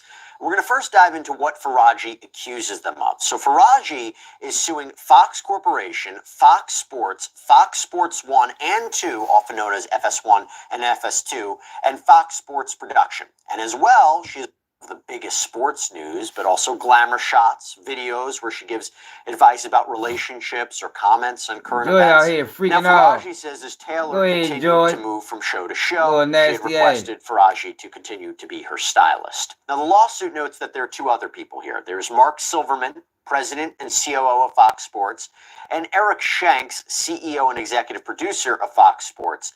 They could become named as defendants. They're not currently named, but they could be named as defendants as the case progresses and there's discovery in this lawsuit, because the complaint reads, on information and belief, Mr. Silverman and Mr. Shanks approved, were made privy to, or should have been privy to, all significant employment decisions and personnel-related investigations related to misconduct and or harassment by Fox Sports executives and talent. Further, on information and belief, Mr. Silverman and Mr. Shanks, along with Fox legal team, worked hard to protect perpetrators by forcing individuals who were witnesses to or targets of misconduct and or harassment to sign non-disclosure agreements upon separation from employment. So, on January 3rd, Faraji filed y'all. this Remember we complaint, trying to laying find out what she says had happened. Are we trying to find a picture of her? She ain't bad. Skip Bayless trial for then $2 million. Skip Bayless one of them. Yo, these motherfuckers crazy. During her time at Fox Sports. And according to Faraji, she had worked part-time for Fox starting in 2012 and then went full-time in 2016. During that time, she says she befriended Joy Taylor, and this was after Taylor had moved from Miami to Los Angeles for the chance to host on Fox Sports. According to Faraji, Taylor didn't have a regular position at the time, but was available to fill in when needed. Now, this is where it gets interesting, because Faraji claims that when she would go out to meet Taylor for dinner or drinks, Charlie Dixon, again, the vice president for content, was always around. And Faraji says that she didn't even know. Joy did wrong for fucking Charlie Dixon, man. I ain't gonna lie. Yo, check my man out. Hey, yo, come on, Joy. Fuck wrong with you, shorty? He was an executive with the company until later when she mentioned to Taylor that she'd seen that guy who always buys us drinks in the elevator. And that is when she said that Taylor shushed her, explained what Dixon's position was in the company. And Faraji believed, based on her interactions with these two people, that they were sleeping together. And when she warned Taylor that that might not be a great idea, that a relationship like that could be dangerous, Taylor really told her not to worry about it. And by the way, apparently both Dixon and Taylor were married at the time. God damn. So according to the complaint, in approximately July of 2016, word spread amongst Fox employees about a new show that was going to be a big deal as it would start. Yo, we read the whole lawsuit and other videos. Yo, this just, they just gonna paraphrase, but this shit is funny to me. I swear, yo. The things that people will do and get you to do for money or a position is just wild. Like, yo, I'm not sacrificing no ounce of integrity for none of that shit. I'm sorry. Mr. Bayless and Shannon Sharp. It was known that Fox was looking for a woman with significant TV experience to also star. Therefore, it came as a surprise when Fox announced that Miss Taylor, who is a bartender and radio host in Miami with very little TV experience, would be the moderator of the new show, a sports debate. Joy ain't at the top yet. She still got some fucking to do. It's fucking me. Joy ain't having no kids. Trust and believe that's gonna slow her up. She trying to reach the top of the motherfucking totem pole. I mean, she gonna get there. Program Skip and Shannon Undisputed. So Faraji claims that Bayless didn't want Taylor to host the show. In fact, in the lawsuit, she claims that at a dinner between Taylor and Bayless, Taylor shows up, she's dressed, and starts acting very provocatively, potentially in a way to change his opinion about her being on the show. But eventually, Bayless agreed to approve her on the show as a favor to Dixon. Okay, when the show premiered in 2016, Taylor, according to Ms. Faraji, had requested that Faraji be her hairstylist, and eventually Bayless had asked her to do his hair as well. Not long after, hey, I ain't gonna lie, that used to be the move back in the day. Can you do my hair? Yo, Skip a dirty motherfucker, boy. Yo, that's the shit niggas used to do when they was like 17, 16, 15. Man, I just want you to do my hair, man. Yo, Skip really pulled one of them at 70. Yo, dirty motherfucker, Skip. Out here disrespecting Shannon Sharp and shit because you think he fucking your little chick that you like. Faraji claims that... Do you have a car? And do you have a clean driving record? Did you know you could pay as low? She had attended I don't think you want to do that, yo. Joy, a motherfucking rock star, Andre. Andrew, she a rock star. Joy took her husband on a dinner date with her fucking boss who she was fucking. Like, she don't give a fuck. I'm trying to tell you. And hold up, she ain't do that to him. She also did it to her fiance. Years later. Like, she been fucking Mr. Dixon. Motherfucking Mr. Dixon. She been fucking Mr. Dixon for years, man. Like, she ain't playing. Shit. Joy ain't playing.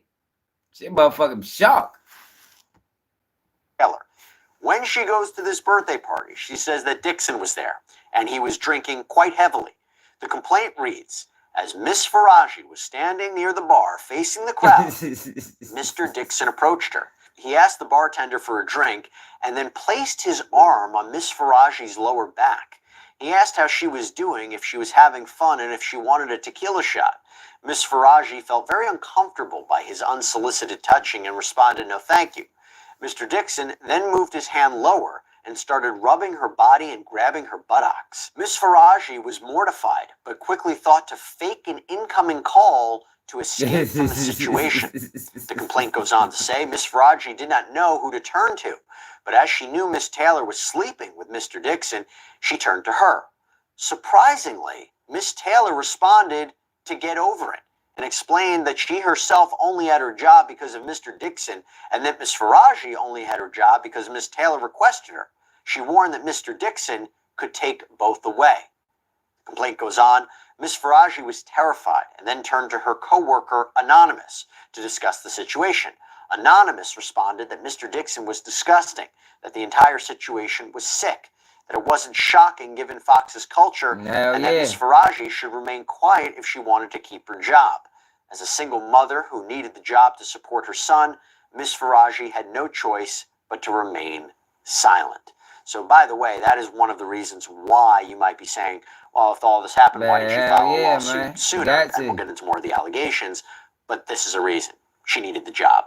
That's something that I will think will come up. We read the whole lawsuit yesterday. Potential lawsuit, a potential trial, if she's being grilled under cross-examination. Okay, moving forward. Later on in the complaint, Faraji claims that Taylor continued to use her sexuality to advance at the Fox company. And she did that by allegedly sleeping with Emmanuel Acho, a former football player turned commentator. So look, so now she fucking with Emmanuel Acho and Mr. Dixon at the same damn time. And what Future say? I be smoking, I be rapping at the same damn time. I'm just like, hey, yo, Joy fucked up, yo. Damn, y'all ain't know Joy was getting down like this, man. So the lawsuit reads, quote, in approximately February 2020, Miss Taylor asked Miss Faraji to meet her for lunch in Beverly Hills. When Miss Faraji arrived, she found Miss Taylor with a man, Emmanuel Acho. Miss Faraji didn't know Mr. Acho, but could tell that the two were romantically involved. A few months after meeting Mr. Acho at the lunch, Miss Faraji noticed him in the hallway while at work. Miss Faraji later asked Miss Taylor if Mr. Acho also worked at Fox. Miss Taylor confirmed and explained that she wanted Mr. Acho to eventually recommend her on the show Speak for Yourself. Miss Faraji became alarmed. Damn, yo, I ain't gonna lie, yo. I can see Joy now. A new star coming to the building. She be on him like laser focused. Like I'm gonna get his ass. What the fuck? They ready give him a position? He ready to get a show? I'm on him. Like she go on full-fledged attack mode. Like Joy probably vicious with it. You know what I mean? Probably walk past, rubbing her ass on motherfuckers and shit. God damn. Y'all know how that shit be, yo. Like she out there. Joy probably one of the ones that's super aggressive. You heard me? That she should probably not sleep with Mr. Dixon and Mr. Acho at the same time, for real, as Mr. Dixon is a very powerful man that may become very angry. Miss Taylor told her not to Hit worry the like about button, y'all. She Tap the screen explained that twice she was for me. also Let's get now to 100. powerful, and once Mr. Dixon was no longer useful to her, she would follow through on her plan to tell the company that he forced himself on her. She would not allow herself to be forced out by Mr. Dixon like... I ain't gonna lie, that's dirty as shit there. I can't even laugh at that. Like, that's fucked up, Joy. That is fucked up, Joy. If shit got hot, yo, she was gonna lie on the man. Meanwhile, she probably forced herself onto him. like other women talent. Wow. Okay, now back to Faraji's claims of sexual battery. So Faraji says in addition to doing hair for the talent, she was also required to give haircuts to Bayless once a week. Skip. And she says that's when he started finding excuses to touch her, including giving her these lingering hugs and kisses on her cheek, where he would also press against her breasts. In approximately summer of 2017, while Miss Faraji was giving Mr. Bayless a haircut, he told her that she was voluptuous. As English is her second language, and she was not familiar with the word, Miss Faraji asked what that meant. Mr. Bayless seemed amused and told her to, quote, figure it out. Miss Faraji later asked a coworker what the word meant and was mortified. Mr. Bayless then started being more aggressive and direct in his advances. Miss Faraji continuously declined, stating that she did not date at work as she is a single mom and needed her job. And Faraji also made further stunning allegations against Bayless, including that he offered her money for sex. You remember when I talked about his wealth? Well, the hey, y'all, but look, y'all. In July of 20... This is the reason. Remember when Skip kept throwing them jabs at Shannon? Yo, this is the reason. Because what you going to find out if they get into it. Like I said, I read the whole lawsuit in a video from yesterday. But what you going to find out is that Skip started accusing her of having sex with Shannon Sharp. And he went berserk. Berserk. I'm talking about, yo, Skip old ass need to sit down somewhere, man. Fuck around with them young girls, man. She probably get a man a heart attack. You know he think he in shape. He probably think he can hang. 2021, Miss Faraji developed issues with her left ovary. Thanks, y'all. Whoever hit the like button. Thank you. It could be cancer. With a fourth biopsy scheduled, she explained her situation to Mr. Bayless, hoping that he would take pity on her and cease his advances. Instead, Mr. Bayless told her that he wanted to be with her. Miss Faraji panicked and began rambling that there were cameras everywhere, that she has a child, that she does not want him. Mr. Bayless then grabbed her hands, began kissing them, and offered her $1.5 million to have sex. Miss Faraji made an excuse to leave. The complaint goes on. Approximately 1 week later, Mr. Bayless made another advance at Miss Faraji. Miss Faraji responded, "Skip, stop, you have a wife." Mr. Bayless responded, "Aren't you Muslim? Doesn't your dad have 3 to 4 wives?" Miss Faraji responded that her father was dead, and when Mr. Bayless looked taken aback, she made an excuse to leave. Now, at one point during her tenure at Fox Sports, Bayless reportedly started to think that Faraji was in a sexual relationship with his co-host Shannon Sharp. This is a big point in the complaint. And he allegedly confronted Faraji about it. And Faraji denied having any sort of relationship with Shannon Sharp, saying that she was just nice to all the talent, then he was just misunderstanding the situation. And Faraji says that she even used a recording device to capture one of the conversations with Skip Bayless. Quote, Mr. Bayless then arrived in the makeup room for Miss Faraji to cut his hair in accordance with his regular schedule. Mr. Bayless knew that the makeup room was always recorded and clearly states, "This room is bugged." During their conversation, Mr. Bayless stated that he would hate for her to lose her job, but she can't be doing a big thing with my arch rival. She responded by reiterating that being polite to Mr. Sharp is part of her job. Mr. Bayless responded, "BS, BS, BS, I'm calling BS on you." Mr. Bayless then warned her that he doesn't want her to lose her job over this. Ms. Faraji responded that she wasn't going to lose her job because she's a great hairdresser. Mr. Bayless responded, "I have love for you, and I have for 6 years, and you hurt me, and you are ruining this."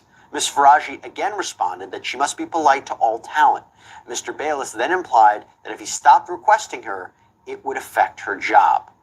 Later on, the complaint reads, on December 21st, 2023, Mr. Bayless told Ms. Faraji that he still loved her and confided that Mr. Dixon was the one who had told him that Ms. Faraji was sleeping with Mr. Sharp. Mr. Bayless then again tried to have sex with Ms. Faraji. Ms. Faraji's diary entry for that day states, I said, Skip, I'm only interested in working with you and having friendship relationship with you and nothing else. He said, you have no idea you were losing everything. I don't know what he means by that, and I hope he doesn't take me off the show. It makes me sick to my stomach, and it's really hard for me to work like this. I hope God help me because Fox is supporting people like Charlie and Skip. Now, a little side note here. If there is a recording, that is very important evidence for Faraji, on top of what she seems to suggest are text messages between her and Bayless. For example, in the complaint it reads, on April 14th, 2022, Mr. Bayless texted Ms. Faraji, if you're distracted tomorrow, I'll wait till Monday, but I can't keep doing this. Ms. Faraji told him that she was very confused. Mr. Bayless responded, trust me, I'm far more confused. What's up, Ms. Tom? Faraji Hit that then like button, explained in her y'all. Let's text get to 100 that likes. she's not sleeping with Mr. Sharp. Mr. Bayless did not respond. Yeah, now, she all right. There could be a way for Skip Bayless to explain that, right? He could say perhaps this was about her work performance, that this is something along the lines of, this is, if she's sleeping with Shannon Sharp, then this is going to be problematic for her. It's going to be problematic for the show. There might be a way for him to argue against that, right? Perhaps this was something else. And I should also say that a lot of these alleged conversations, these interactions that center around sex between Faraji and Bayless, they seem to be in person. So this is a he said, she said situation. But if you have text messages, if you have a recording, that changes the game. Now, going back to Shannon Sharp for a minute. He gave a brief response to the allegations Sunday night on his YouTube show called Nightcap, basically saying, this has nothing to do with it. I don't know why everybody if you notice, everybody's posted it, they got me. In the 42 pages, they don't mention nothing about Shannon Sharp did anything. But y'all want to get clicks, so y'all mention me. And to be clear, Faraji doesn't accuse Shannon Sharp of any sort of misconduct here. And Sharp and Bayless, by the way, no love lost there. They have clashed multiple times on air, and Sharp eventually left the show in 2023. Now, the lawsuit also lays out multiple allegations of workplace harassment and discrimination related to Faraji's Persian heritage, her accent, her humming. According to Faraji, she hums as a coping mechanism for PTSD, and she's been doing that since she was a child, something that everyone at Fox knew. But she had been humming for all the years she worked at Fox, but says toward the end of her time there were suddenly complaints about it. When Undisputed was canceled in August and Bayless left, Faraji was taken off the schedule. When she questioned her supervisors about it, they couldn't really give her any answer as to why. That's at least what she says. And several days later, Fox told her that they could only afford one hairdresser to work on all three shows, a new morning show, Speak, and Undisputed. And Faraji's attorneys say in the complaint, Fox systematically reduced her work schedule and ultimately terminated her employment by removing her from the schedule entirely, using fabricated business necessities as a pretext. At this point, Ms. Faraji seeks justice. She knows that Mr. Dixon used his position of power to coerce women into having sex with him and used it as a justification to grope Ms. Faraji. She knows that Mr. Dixon did not immediately fire her after Ms. Taylor and Ms. Faraji had a falling out, only to appease Mr. Bayless by providing him with a plaything. Despite Ms. Faraji being an excellent hairdresser and continuously being requested by talent, she was shrunken down to how much she could appease Mr. Bayless, and once Mr. Bayless was gone, so was her job. Now, as I mentioned earlier, Faraji is filing both her own individual complaint and she's wanting to bring a class action lawsuit against Fox on behalf of, quote, all non-exempt hourly individuals who worked for Fox in California during the period commencing 4 years prior to filing of this complaint. Now, a few things I'll just mention about a class action. So this is a call to action about other people coming forward instead of them all filing individual lawsuits against Fox. Hey, if you have a bunch of plaintiffs who are basically alleging the same thing, the same kind of issues, you can combine that into one giant lawsuit, one giant class action lawsuit. So allegations of him kissing her cheek too. And by the way, it's not just a claim against these two guys. No, it's also against Fox, arguing that the company is legally liable for the actions of its... Hey, yo, she ready to get... Yo, if she win this lawsuit, she gonna get a fucking grip of money. He's like, yo, she's gonna get a lot of money, yo, if she win this fucking lawsuit. I don't know why they played with that girl, man. And the crazy thing about it, this one of them situations is if they didn't fire her, you wouldn't have heard none of this shit. Joey would have still been fucking and slurping. Skip, well, he fired. He just would have took his talents to South Beach. Mr. Dixon still would have been fucking everybody, and who didn't want to fuck, they get fired. Like, yo, it'd have been all business as usual. It would have been all business as usual. Yo, this shit funny as a motherfucker, man. That's fucked up, man. Skip out here old as shit. Cheating on Ernestine, man. You always talking about Ernestine the whole time. He fucking off on Ernestine. The fuck is up with Skip, y'all? Yeah, she ready to get a bag. They gonna a hefty bag, like the trash bag. They gonna back that bitch up in the motherfucking Brinks truck. Big ass hefty bags of cash. Because she say she got witnesses. She say she got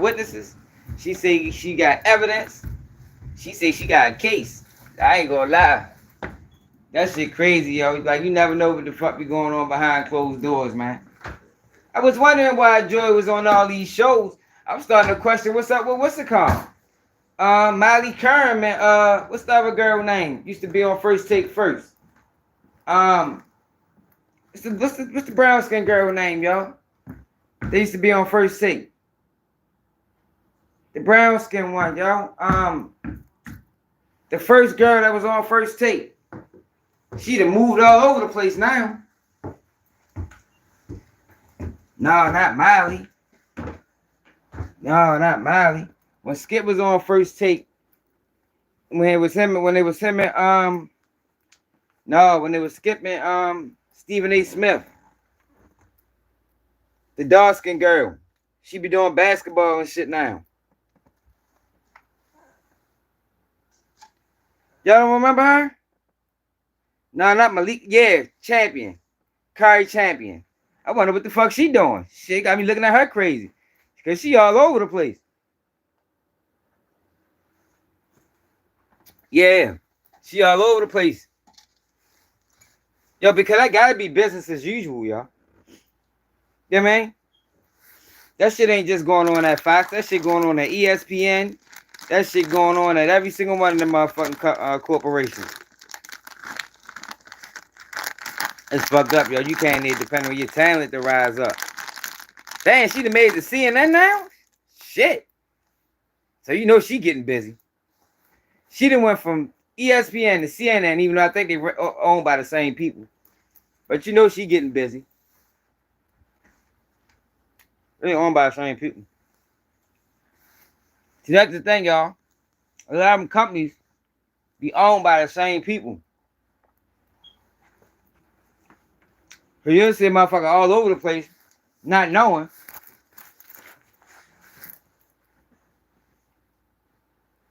Trying to ride to the store, y'all.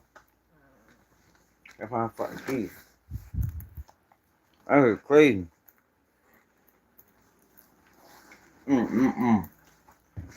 It's probably hell. It's probably hell with Skip Bayless' house right now. Oh, Ernestine, strong ass. No, Ernestine be working out. She about 72. She probably punched Steven. She probably that bitch beating Skip ass up.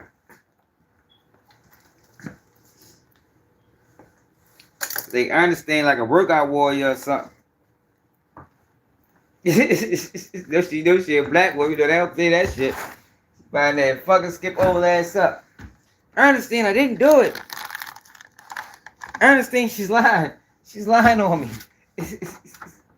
That man probably sleeping on the motherfucking couch. Yeah, where the fuck is my keys at? Let me see how it is in this motherfucker. I need to look outside. This shit probably look crazy out this bitch. Oh no, that shit ain't low. Shit gonna look bad.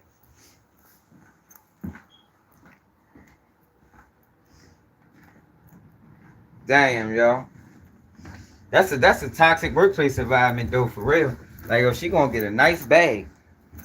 I think she said they made what, $13 billion last year. That's what they grossed, $13 billion.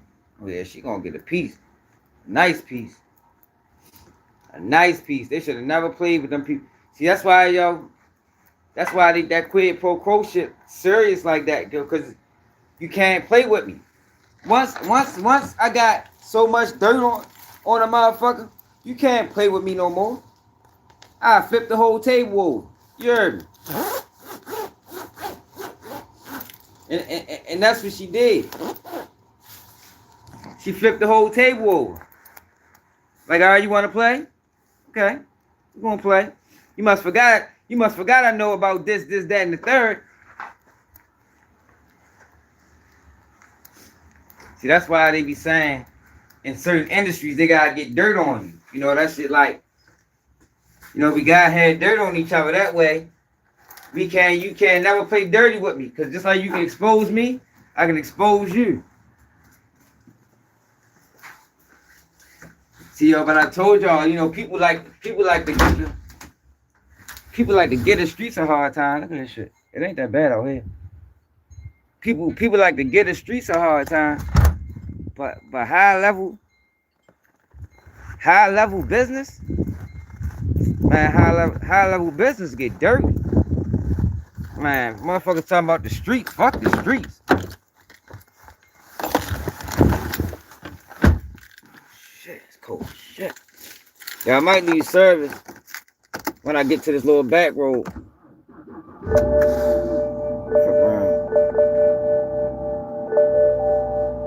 Get down there. Yeah, yo, but people like to get the streets a hard way to go. Man, when they get to talking about M's and multi-million dollar, oh shit, multi-million dollar deals.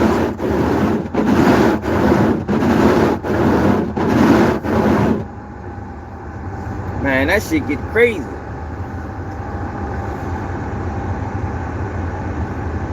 You said where the money flows, those fighting for crumbs get rich. Straight up.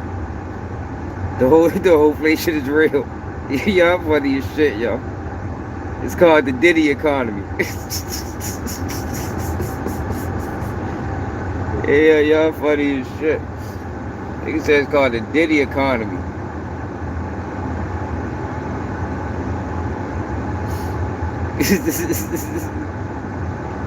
Hey, yo, fuck out of here.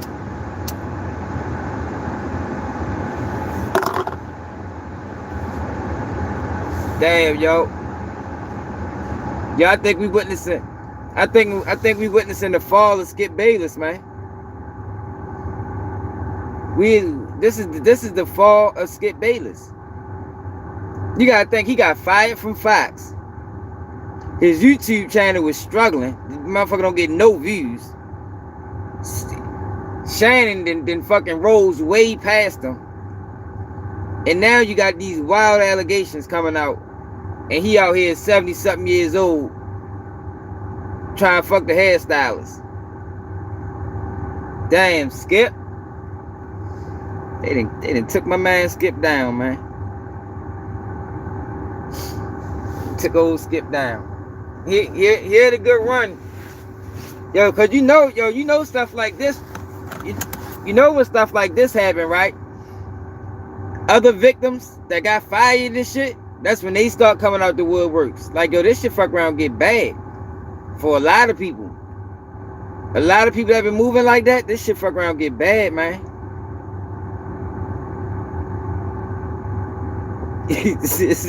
Yeah, y'all funny as shit. Yo, because he is, yo, Skip like 70-something, bro. Skip old as a motherfucker.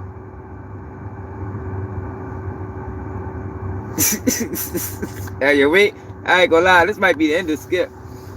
We ain't gonna hear from Skip from a long ass, you know, because he always tout himself like you know, like he don't make no mistakes. He fucking Mr. Perfect. You know how Skip tout himself. Hey man, whole time he out this bitch living foul. At 73, out this bitch living foul. It's cool though. Ernest ain't gonna get his ass right. I bet you. He probably right now. Ernest ain't going for that.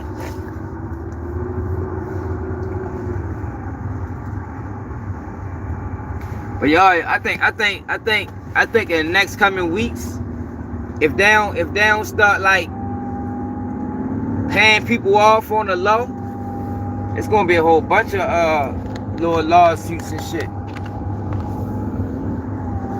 There's gonna be a whole bunch of little lawsuits coming out about probably ESPN, more Fox Sports.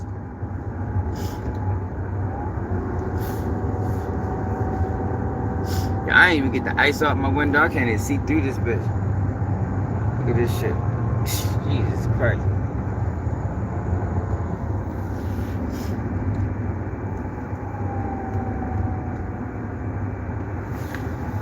Alright, y'all. Yeah, y'all.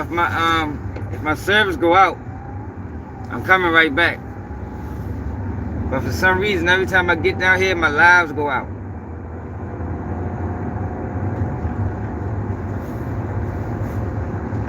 I'm ready to go grab me a coffee. It's a Black and Miles, and we ready to rock out. I want to watch fucking Adam and Wack 100. I mean Adam and Wack 100 talk about that fake ass shit so I can lean on. It amazes me how y'all swear I just don't get it, y'all. I don't get it, y'all. I don't understand how you can know something is fake and try to convince the people it's real, and then do interviews and talk about it. Like they really turned this shit to a motherfucking a real show.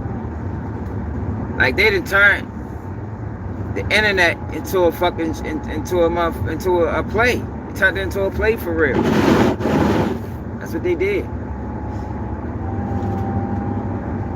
But they try and convince y'all that, oh, just because I'm playing on the internet, that don't mean I'm a slime ball in real life.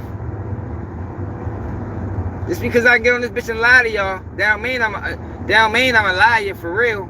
I'm just doing this on the internet. Man, fuck out of here. Yeah, dude. You can lie on the internet, you can lie in real life with a straight face. You ain't fooling the goddamn soul with that bullshit.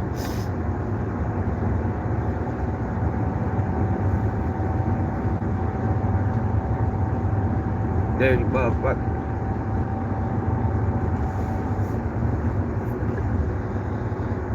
And make sure y'all subscribe to the channel, man. Support the platform, man.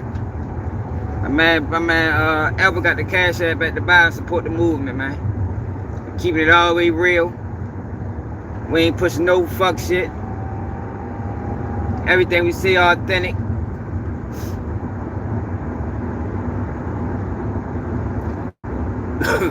Yo, Charleston White, y'all, posted Hustle Cartels. Posted the location to Hustle Cartel mother and his sister. See, that be the shit I be talking about. Now, he doing all this woofing, doing all this trolling with the nigga. And you know, I think Hustle Cartel was a goofy. But if he was to see Charleston and whip out and beat all the shit out of him, what people gonna say? Oh, it was just words. That was dumb as shit. Cause Charles White gonna send it. But people ain't gonna be like, damn, Charleston. I mean, you did post the man mother and sister gravesite and their picture. Like that was out of line. Like what you expected to happen after that? Motherfuckers ain't gonna say that though. I wish that I didn't leave service this time. That's what's up. I normally leave service when I come around this bit.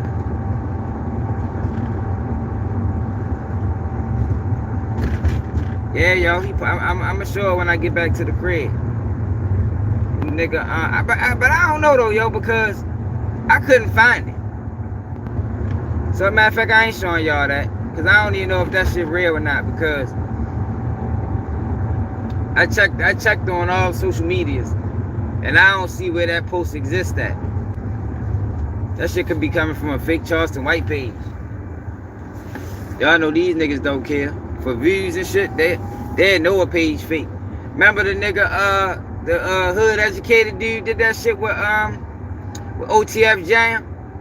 OTF Jam talking about, it was a post came up with OTF Jam talking about Dirk snitched on him. So he went through the whole process of showing his subscribers or his followers that, I mean, showing them what the real OTF Jam page looked like.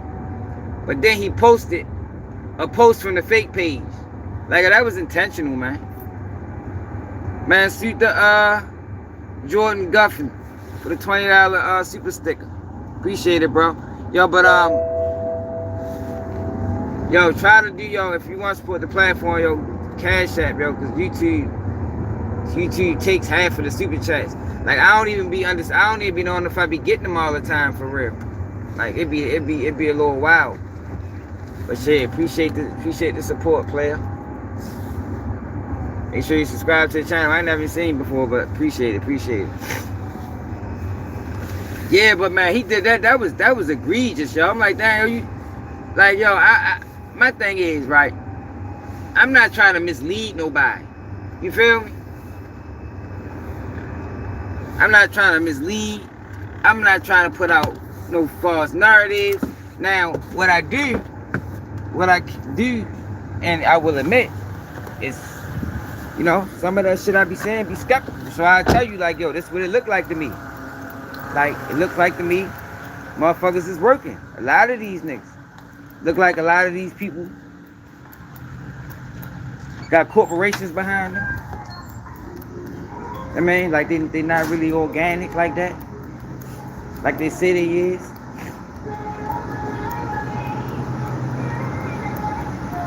Motherfuckers not really organic. I get the coffee, y'all.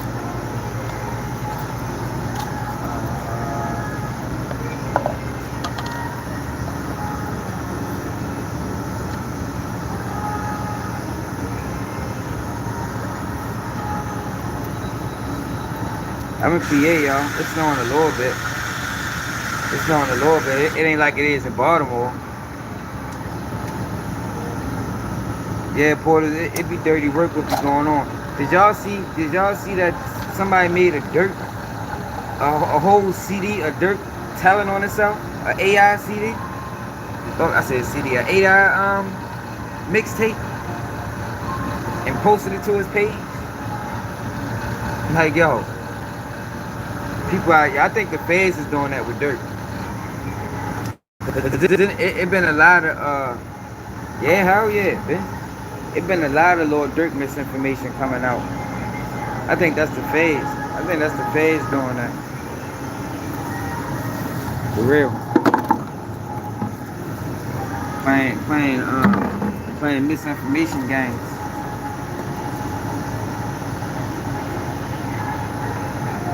No, Brandon, that wasn't real. No, he didn't do that. That's what I'm telling you, Brandon.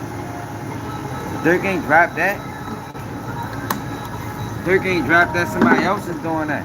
Like somebody playing dirty with Dirk. Somebody playing dirty.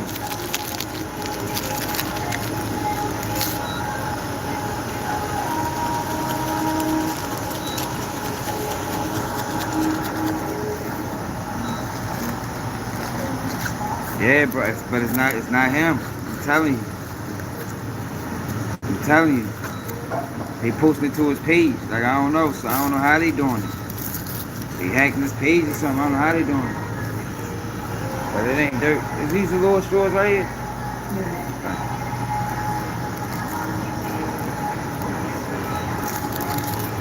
I'm gonna show you what I'm talking about when I get back to the crib. It's a whole mixtape.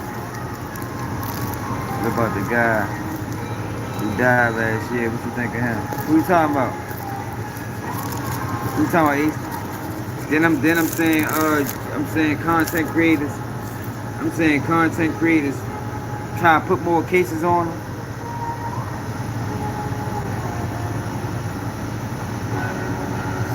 Yeah, they hacking this page, but it's the feds, yo. Who else is doing it? Who else would do that? Like, who else has that much disdain for Dirk? Whereas they posting videos and songs of him admitting to crimes, and it sound like his voice. Like, I ain't gonna lie. Like a lot of the AI shit don't even be sounding like their voice. Light-skin D with the dreads and green eyes, the rap from Chicago. Light-skin D, green eyes. I don't know, like, did I do a video on him?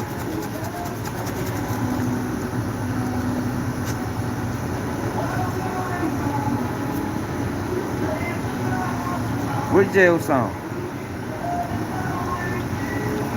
I'm ready to get back to that. Oh, we ready to pull it up. Oh, Lord Jeff. Lord Jeff was trying to Lord Jeff was trying to, you know, he was trying to feed into the narrative. You know, he wanted to be known as a gangster. He wanted to be known as the guy with 10 murders or 11 murders. Meanwhile, he only been in the streets for 3 years. Like, I don't know why people want this gangster shit attached to their name, yo. Like, I don't get it. I don't get it. How you doing? Let me get a pack of regular Black Mountain.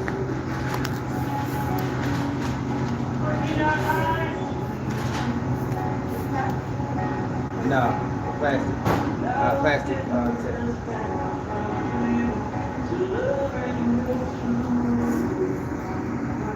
The one where he say, only time is where it is from. I don't know about that. I gotta see what you're talking about.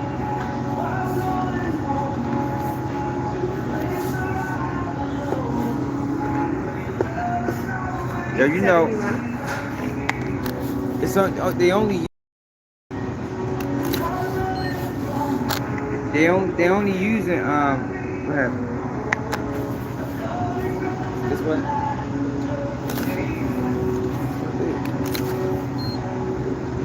Oh, shit.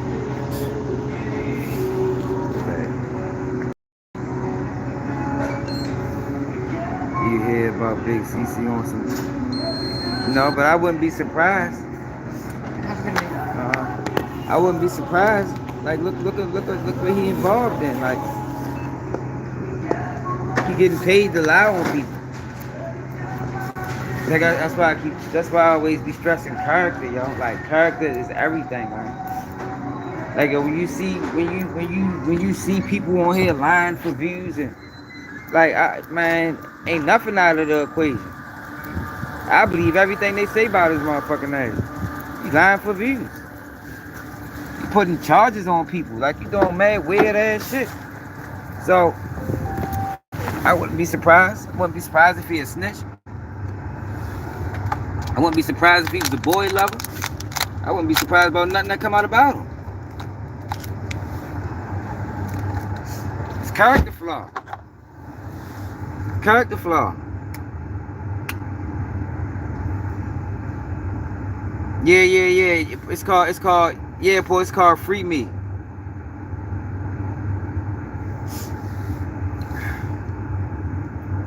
And like, I wouldn't be surprised.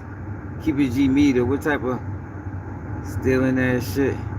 Where Keep it G meter at?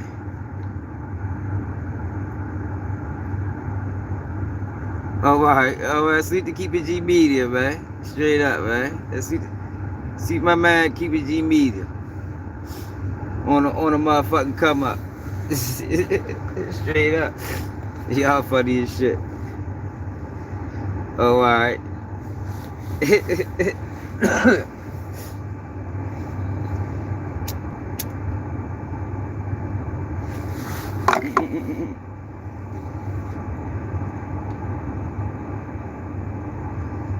Who joined Las Vegas Police Department? I see. Yeah, what's that? No, he here. He there. No, he good. Yo, who joined the Vegas Police Department? Hey, yo, you thinking Tristan News? Tristan News was here earlier. He probably still in the wings. Yeah, one thing about Keep It G News. Not Keep It G News. Trenches News. Trenches News always somewhere watching. How you think he be ending up in all them motherfucking cases? That motherfucker always somewhere. You can't never count him out. He's somewhere lurking. You better believe it. You better believe it. He trying to get in the case. That should have boosted his YouTube page up. Don't be surprised if don't be surprised you see Tristan News and Diddy case. He fuck around being Diddy case. Talking about, yo, Diddy. I was at the Diddy party. I was at the Diddy party. I seen what he did to Cassie. I'm trying to tell you, you can't put nothing past Tristan News. He's trying to get in every case imaginable.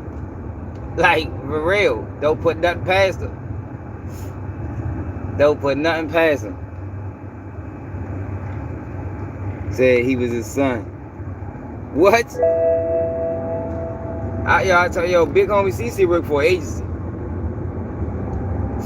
I told y'all, yo, somebody's employing these guys, man.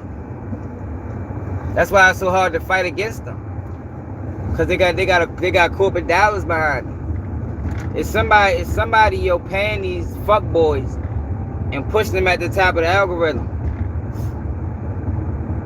They push them at the top of the algorithm, man. And they shipping them from platform to platform to platform. Trying to tell y'all, man, you gotta be vigilant, see what's really going on. It's hard as shit to get on these platforms. They don't just be reaching out to motherfuckers. Now I'm sure they do sometimes, but nah, hell no. They getting shipped. Big homie CC just pops up out of nowhere. Now he on every platform live. That man done been on almost every platform in 3 months. Lying on Diddy. Lying on everybody. Like, he don't give a fuck. He don't even got no cut card. Whoever is the assignment, he with it. He don't give a fuck who it is. He gonna lie on your ass. You better believe it. You better fucking believe it. His ass gonna lie.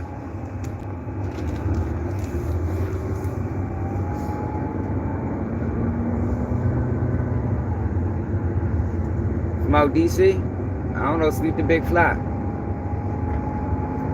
But I'm almost back to the crib, yo. We ready to get busy. I got my coffee. We ready to go for like another. My kids ain't going to school tomorrow, bro. I ain't fucking with this damn snow.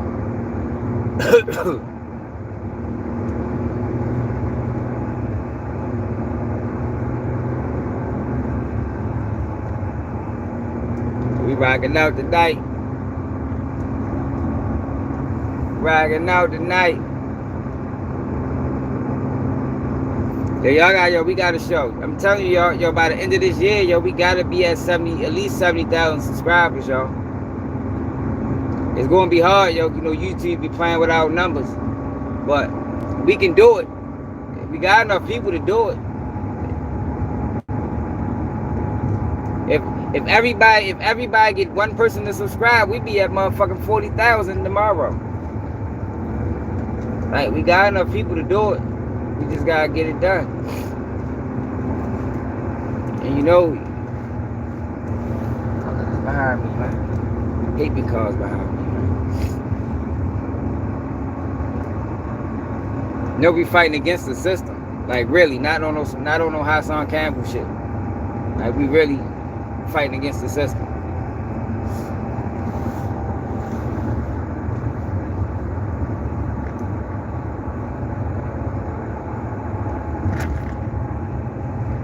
Because Hassan Campbell run plays. So it's like, how you talking about fighting some war and you run plays too? That's the fight. That's the motherfucker fighting against. All these play running motherfuckers that's trying to jump the line. They don't want to put the work in.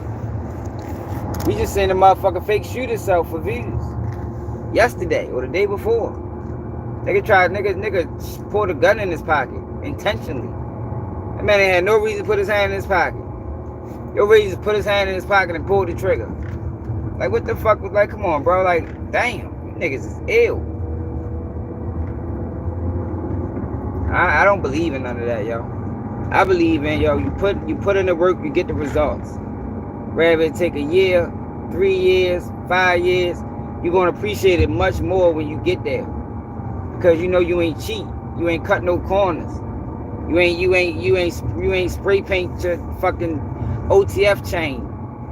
I mean, you ain't make up no fucking fake ass movement. You just put the work in.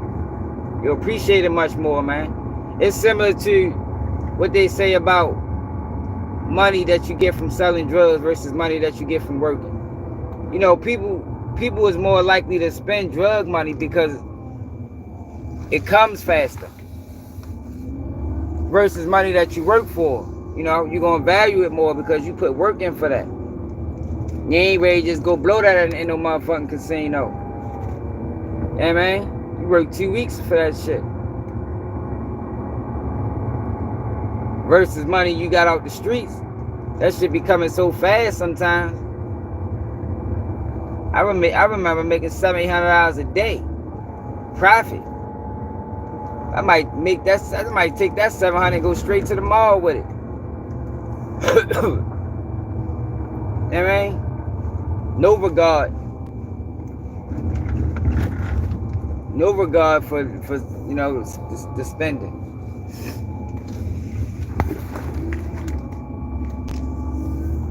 I'm just trying to show people, yo, it can be done, yo. Like, oh, you don't, because right now it look like it's impossible. Like it can't be done, because we haven't seen it in a while. Like, we haven't seen anybody organic break through in a while. You know, all these motherfuckers been with the system or running plays, or, you know, ain't been nobody organic. Nobody organic. Motherfucker had to snitch in court or something.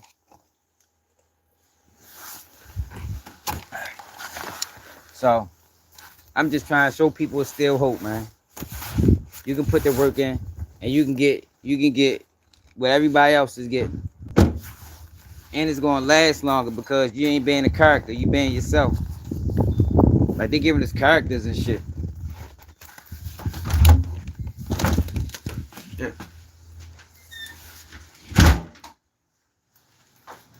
They giving us characters. So let me show y'all that Lord Dirk shit I was talking about first.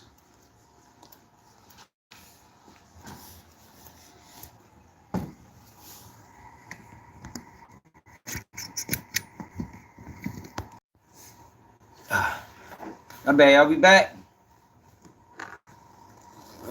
Jail cell. I'm pretty sure. Alright, we ready to check it out. Ready to check it out. That left my light in the car.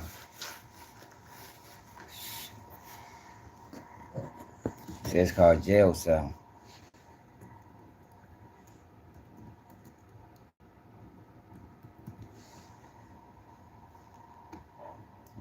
Fucking Wi-Fi back on.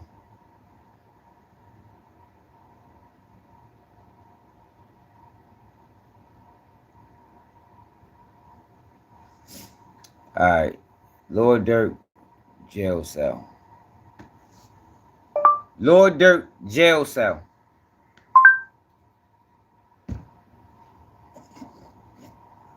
No, that's not a real song, bro.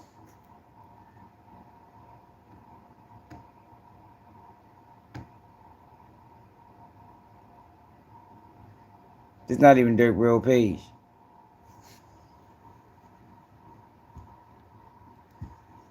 You gotta make sure they real page. That ain't Dirk. That ain't Dirk. That's AI, bro.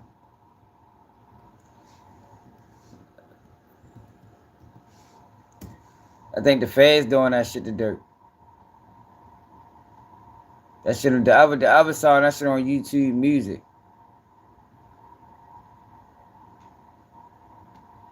This Dirk real page right here.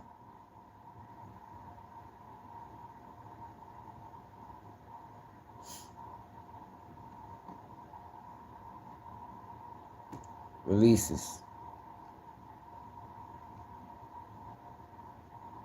Look, Dirk ain't dropped nothing since opportunist.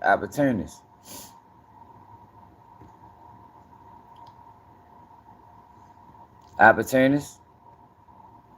Right here.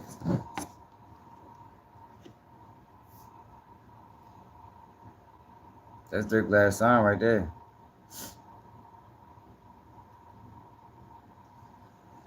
Yeah, yo, somebody is trying to send Dirk. I don't get it. It's some bullshit going on with Dirk. some serious shenanigans are being played with that man's life right now.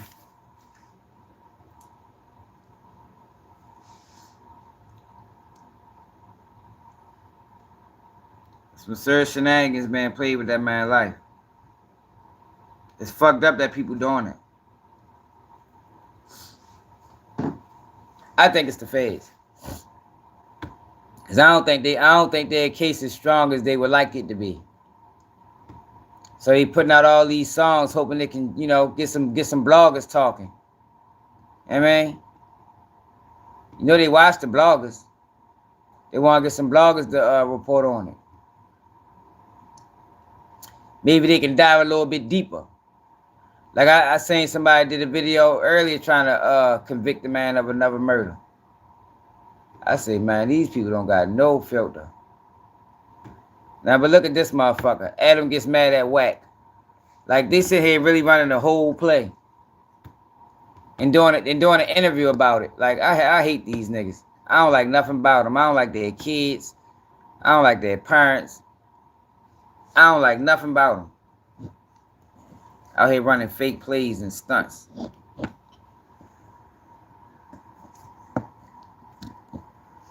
Out here running fake plays and stunts for views. Yeah, I don't know, bro. This is what everybody got to understand. And see, it's crazy that you talk this shit. It is crazy. It's crazy that you're not apologetic about the fact that you put me in this situation. I have to deal with all this bullshit for no... Look, like listen to these niggas. These niggas might as well just start acting. Like, yo, that's my thing. Yo, won't you just be an actor? If you want to run stage plays, go be an actor. Why is you out here tricking people for views? Adam got money. Wack got money. They can start a movie company and start acting. Because that's basically what the fuck y'all doing anyway. But at least at that point, niggas know what they getting. You don't have people in the comments really giving their real opinion. No, that shit was a play, bro. It was a real fight, yeah, because they really hit him. But it was a play. But it shows you that Wack is working with law enforcement. Hey, Brandon, like, I don't know if you was here when I was saying that. Yo, we couldn't run no play like that without going to jail. Ain't none of us right here in the comments or anything will be able to run a play like that where we seemingly beat somebody up, smack them with a pistol, definitely strip them, and don't do a day in jail. Man, fuck no. Because that video did well over 1 million views. So I'm sure LA District Attorney Office got that video. They probably got that video several times. You know what they did? Wack 100. Man, what's this video that we're seeing? Oh, no, don't worry about that, man. That was a play. All right, okay. But if that was us, it'd be do. Open the door. Do. Come out with your hands up. Like, yo, what the fuck, yo? What the fuck? Man, this shit wasn't real. Man, I don't give a fuck. Get your ass on the car. I'm trying to tell you, that's what that shit'd be, man. Because that video was that graphic. Regardless if it was play or not, they really beat you up. He really got beat up. So that's really still an assault charge. They really stripped him. Like, that shit was real. But nobody goes to jail. Whack the police. It's obvious. Like I say, it shouldn't even be up for debate no more. It shouldn't be up for debate no more, man.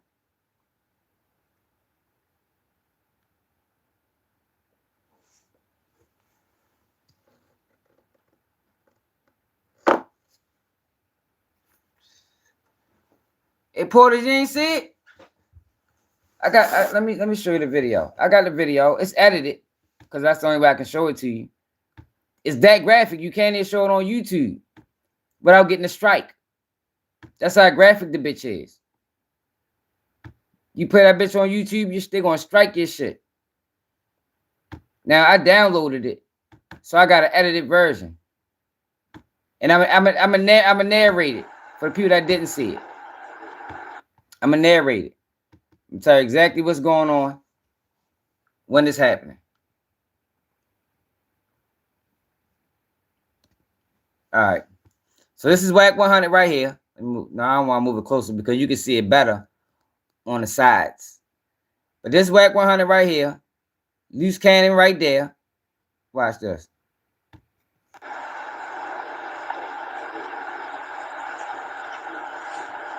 Yes, that's why I fuck with Slim.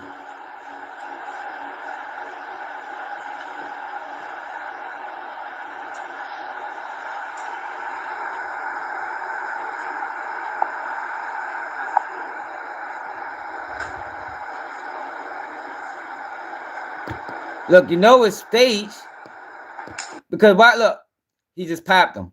You know it's staged because why they just sitting back recording it? They just sitting back recording it. Oh, do I got the right camera on? Oh yeah, that was the right one. All right, look.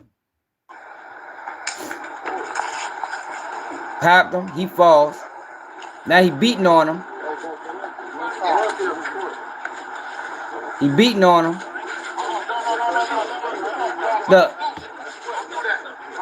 Now it looks like loose cannon pulls out a firearm. Pulls out a firearm.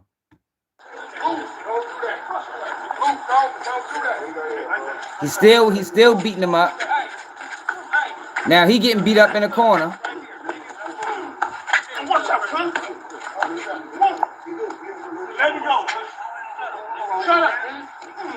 Look. He knocked him out.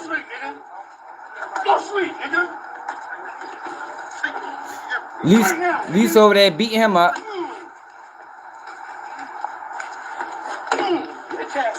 He smacked him with the joint.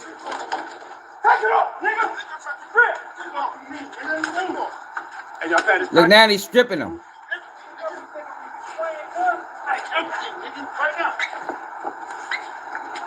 They stripping him, taking all his clothes off.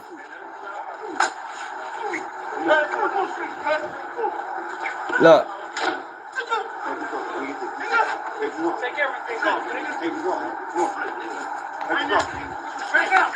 They stripping him.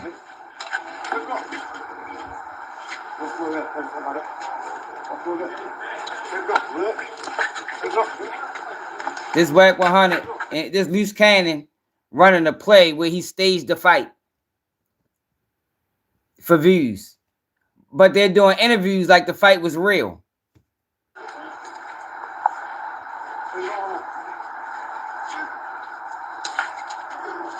No, we can't watch it on. I can't watch it on YouTube. They're gonna strike me. It's too graphic.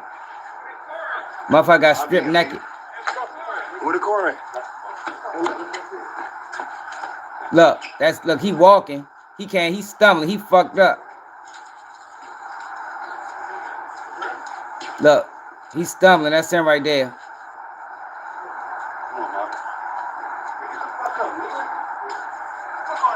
He right there laid out naked. Look, they stripped him naked, kicked him, just punched him again. It's staged, but they acting like it's real. But my thing is, this is proof that Wack 100 is the police. Because what none of us in these comments be able to get away with this without going to jail, without explaining it to the judge. None of us. None of us. That's how you know Wack is the police, for certain.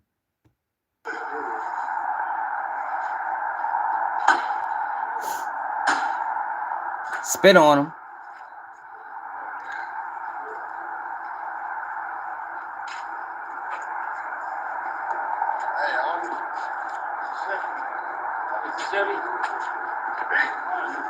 Look, hold up. He right here naked. Stripped him naked. He laid out naked, beat up. Nobody goes to jail for this. Staged or not, somebody, if we did this, we will be going to jail. For certain. Look. He knocked out naked. Like, come on, man. That's proof Wack the police. And now he's on interviews talking about it like it was real. Y'all saying that shit. Bro, hey bro, do you know how many times I've stopped people from coming up here? Oh my God. Because you on here on live. Batman stuff. You know what does the live mean? What does the live mean? Right here. We good. How many We're calls right. we done got? Third, blood that nigga whoop, just whoop, then leave that shit What am alone. I doing? What have I done that would make somebody? And look, so then the dude, hold up, before we go to that. So look, they do that to promote this guy page. Like, these niggas is dirty, man. Like, they lying to the people for fucking views. Like, we don't need this. We don't need this, man. Like, y'all don't have nothing else to offer. Like, this is all you guys got to offer to the world. Whole bunch of bullshit. Look, he ain't never got this many views. Compton Rick Rock responds to Wack 100. Knock it off. Boys ain't beefing. Look, the video of the guy that got beat up, 272,000 views. The biggest video on his page. He ain't got nothing close to it. But listen to this motherfucker lie. Like, these niggas is disgusting, man. They disgusting. Yeah, you know, we already looked into that, Brandon. I said if it was me. So are you going to sue? That's what everybody is saying on the internet. It's a lawsuit. I've seen a couple of guys talking about it. Well, you know, Rod, Can you speak on that? There's some things I just can't speak up on, man. You know what I mean? Nobody's getting sued, y'all. Due to, you know, I didn't ask for this, man. You know, I didn't, you know, one thing that gets me, the recording. Like, these niggas, like, just think about that, y'all. Think about who you have to be as a person to do this. You know it was staged. You come on this bitch with glasses on, speaking about it, and you know it was staged. I don't like these niggas. None of them. None of them. Any nigga that participates in a play, fuck you. Straight up. Of a video of a fight, then put it on a global stage. I don't know where people do that. You know what I'm saying? I don't know what results you expected to happen out of that. You know what I'm saying? It's not just me that's here. I have family, I have children, I have a whole community that know exactly who I am. And this nigga got embarrassed. Like, yo, you got kids, bro. Probably got grandkids. You let these motherfuckers embarrass you for some views, my nigga? Fuck you up. What is it? What is a dope sniffer? Smoke crack or something? Like, what y'all do in the spare time? Got to be a J. That's the reason why I roam around the way I do. You know what I mean? I'm not here to cause no threat to nobody, man. If anybody know me, I'm all. This is what blew the lid on it. Him doing an interview blew the lid on everything for me. Like, yo, you got embarrassed and you did an interview. Yo, what man in the world is going to get beat up, robbed, stripped, smacked with a joint, and do an interview?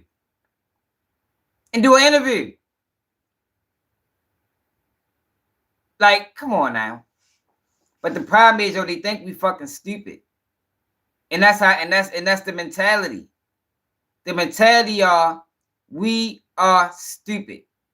Run plays on them. Do whatever you want to them. They sheep.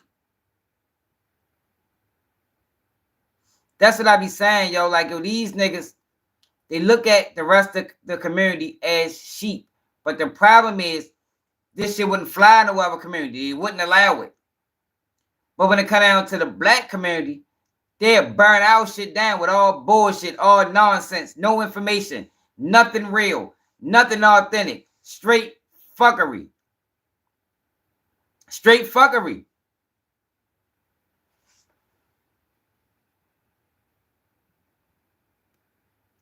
Ain't no man in the world gonna get embarrassed like that then go do an interview. And then he go do an interview with Wack 100 Homeboy. Come on, it was a fucking play. Always on some positive note. If you know me, man, I'm 50 years old. Let's not get that mistaken. I'm not a child. So when I move around accordingly. Man, Rock, we've been friends for years. You know, I mean, yeah. we ain't gotta discuss that part. So, but what I'm saying is that, you know, at this point, man, it's out of my hands. I didn't put the video up, brothers. And that's just so him and Compton Rick Rock friends, Compton Rick Rock and Wack 100 friends, you's a bozo. I'd have never let nobody disrespect me like that for no fucking money. Get the fuck out of here, nigga. Not gonna disrespect me for no amount of money. Like no amount of money. Everybody know. I didn't put the video up. I'm not asking for no problems. Y'all would have never heard nothing from me if that video wouldn't have been up.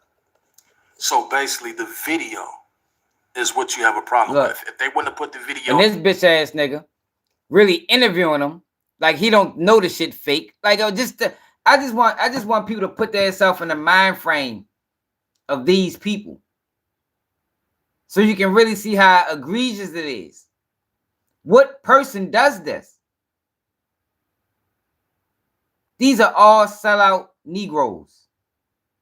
All of them. Everybody involved. Straight sellouts. Well, you would have dusted off, went home, shook it off, and you know, just I don't know about all that. Yeah, I don't know about all that. But what I will. Somebody supposed to die for this. If this was real, somebody supposed to lose their life for this, man. You beat me up, robbed me, stripped me, smacked me with a joint, and released it to the world. Somebody dies in a real life situation. See, but this is the thing, right? This can create copycats. And some of these young kids is watching this, they don't know it's fake. So they'll do some shit like this. You know what's going to happen? They're going to get their fucking whole family deleted. Playing. But these niggas don't give a fuck. Because all they care about is the dollar. Say is that, you know, sometimes people do things in life thinking that's going to get them somewhere. And sometimes in this situation, I'm going to just say like this. Some things you do, you might think it's funny, but I'm pretty sure you're sitting there thinking, no, it ain't that funny. Yeah, it's disgraceful, y'all. Because it's a higher power, man. I believe in a higher power. You feel what I'm saying? Nobody. I'm telling you some real. Now he on this bitch crying. This nigga an actor. Don't make it out that night. You know, being a man that's been through a lot of things, you know, being through the penitentiary and stuff like that, it's like, you know, you never expect the people that you know, been on that yard with the black brother, your brothers you've been around and got their back would come out here and, you know, kind of like, you know, put you in a situation like that. So it's hard for me to go ahead and, you know, converse to my mom, you know what I mean, and tell her, you know, that I was gonna be all right, because I'm gonna tell you how. Man, straight up, fast. You already know, bro. I didn't think I was gonna make it out that night. And hold on. Now you fake crying. Get this nigga out my fucking screen. Yo, bitch ass nigga. He's a bitch. Yeah, nigga. He'll let nigga fuck him in his ass for a couple of hours. Chump ass nigga. All these niggas fuck boys, man. They probably all got a price. You heard me? Every single one of them. What's the price? They'll let you do whatever to them. Yo, for real though, yo, this shit pissed me off. Yo, I don't fuck with that shit, bro. I don't fuck with it, yo. Because yo, nigga, people ain't got to do that. You don't got to do that, bro, like that. That's all you got to offer. You don't have anything else to offer of substance.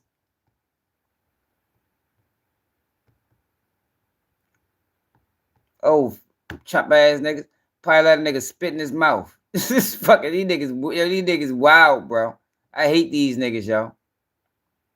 I hate these niggas, yo. Like, and hate is a strong word, yo, but I mean it just like that. Gives you the power. I can't stand these niggas. Cause they in the way. As long as these niggas is in the way, real niggas ain't never gonna get on. And people like to say, no, why, yo, black people, we out here. No, yo, you gotta get these guys out the way first. Before you can ever reach an Adam, you gotta remove these guys. You gotta remove these guys first. These are the gatekeepers. These are the ones that's protecting Adam. These are the ones that's protecting the people over top of them. These motherfuckers. That would make somebody that angry that they wanted to show up. You got niggas dissing the set? Yeah, I know. Hey, bro, do you not, will you tell him? But this is what you do. This is what you guys do. No, it's not what You're I trying do. to convince me that I'm in danger, so I should be thankful that you beat somebody up in the parking lot. I'm not thankful. I wish it just didn't happen. Well, first of all, right, I'm going to be real. A 2-on-4 where I come from is a head-up squabble. Dead homies. I put me and one of my homeboys against every foe, and y'all gonna see some thumping. Now, here goes where it gets fucked up at. When somebody refuses to fight back after you doing the whooping, now the ones you would have been fighting to keep off your homie is now free and relieved to go to your homie. A 2-on-4 where I come from is an even squabble. I've never heard of this before in my life. Well, I mean, yeah, no, like awesome gang member shit, yeah. 2-on-4's an even squabble. It's not an even squabble. It might be an acceptable squabble, but it's not an even squabble. He's saying it's not a knockout. Maybe if the two is Dwayne The Rock Johnson and Brock Lesnar, okay. Who they are? It's an even squabble. Hey, Crumbs, you know that he didn't finesse anything. It was always staged. He didn't finesse his way back on a couch. He was never going to leave.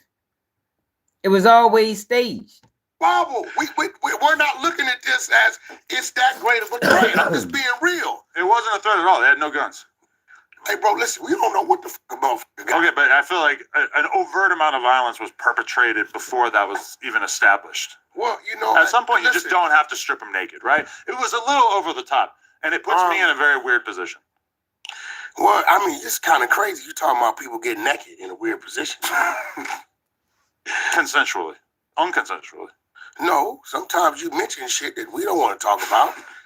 But you talk about it, when you stop, I thought that was a man at one point, Crumbs. Let me see if you're going to keep it real.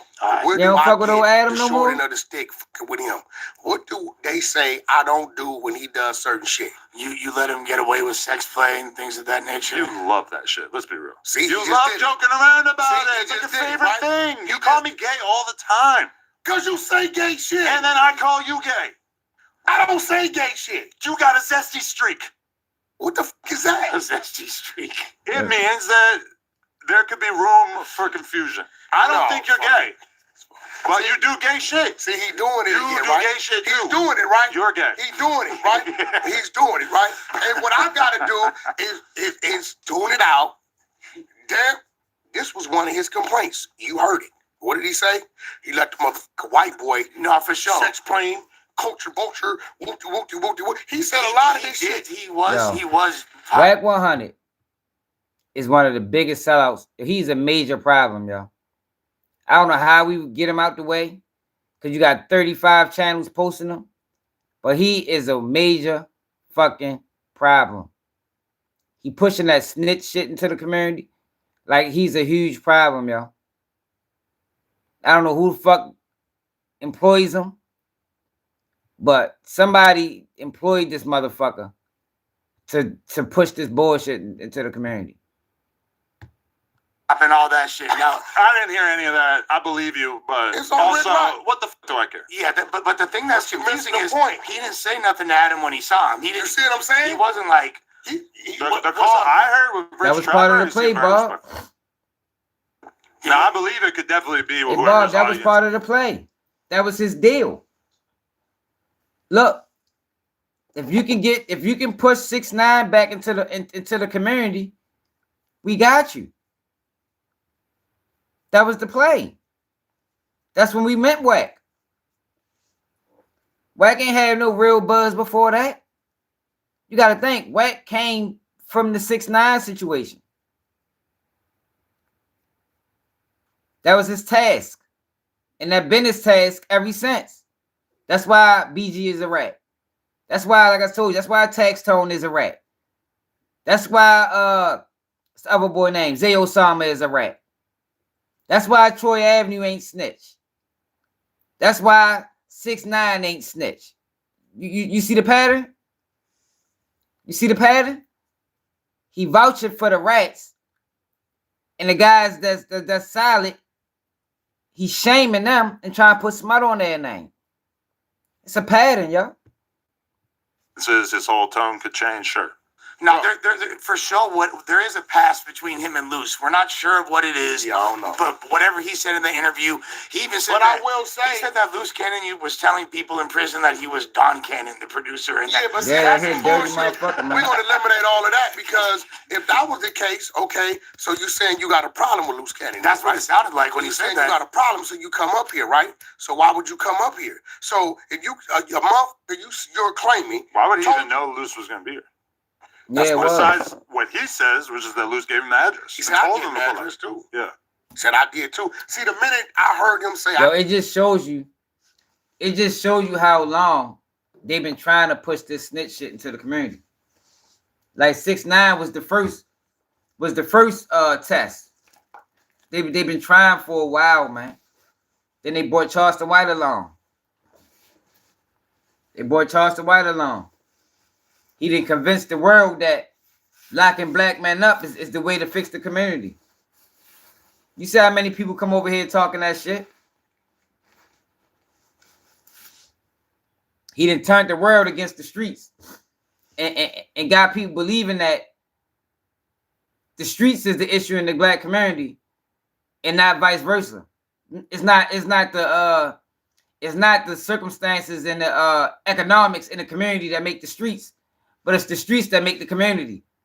You understand what I'm saying? If the community was more intact, if it was more resources, if it was more opportunity, the streets wouldn't be as prevalent. But since there's less resources, less opportunity, then the streets is prevalent. But Charleston White then convinced people it's the other way around. I be trying to wake people up to see what's going on, man. These motherfuckers are not on the same team as us. They ain't. I gave him the address. At this point in time, I gotta discredit everything you talking about. But Travis is on the call saying that the meeting is canceled. That's 2:30. Maybe nobody told Jay Reed. Jay Reed, right? No, I don't know Jay Reed. I called Travis Ford. Mozzie canceled. I called Travis Ford. Now, I don't think to call Jay Reed. He ain't part of shit. He ain't even part of the company. But he says at 5:50, 6 o'clock, dude called him and said he's on his way down there, and he told him, maybe they told him, right? I don't know. He said, nah, bro, it's over. We heard what he said. Once I told him the shit's canceled, it should have been shut down. Why he kept going down there, I don't know. He had no reason to be here. I didn't give him the invite. His company is telling him, right? Hey, bro, when Mozzie ain't talked to him, Travis Ford is telling him, bro, no go. Wack them, bro, cancel with Wack. Wack called me. It's been canceled. Why did he still show up if he got a problem with Luce? Now, you telling me he talking shit about Luce. So why did you show getting up? Desperate. Well, here's the crazy thing. Now, See, this the thing, though, y'all. But that's the scary part.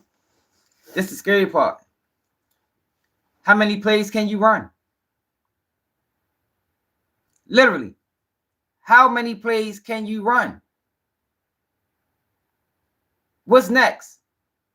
Like, yo, we done seen the wildest things already. We got a whole nother 100 years of this shit. It's like, yo, what's next? What are people going to be doing in the year 2030? We done seen motherfuckers dig up graves. We didn't see motherfuckers go to grave sites. We didn't see people piss on graves. We didn't see people get ultimately disrespectful. We didn't see people get ultimately disrespected. What is next?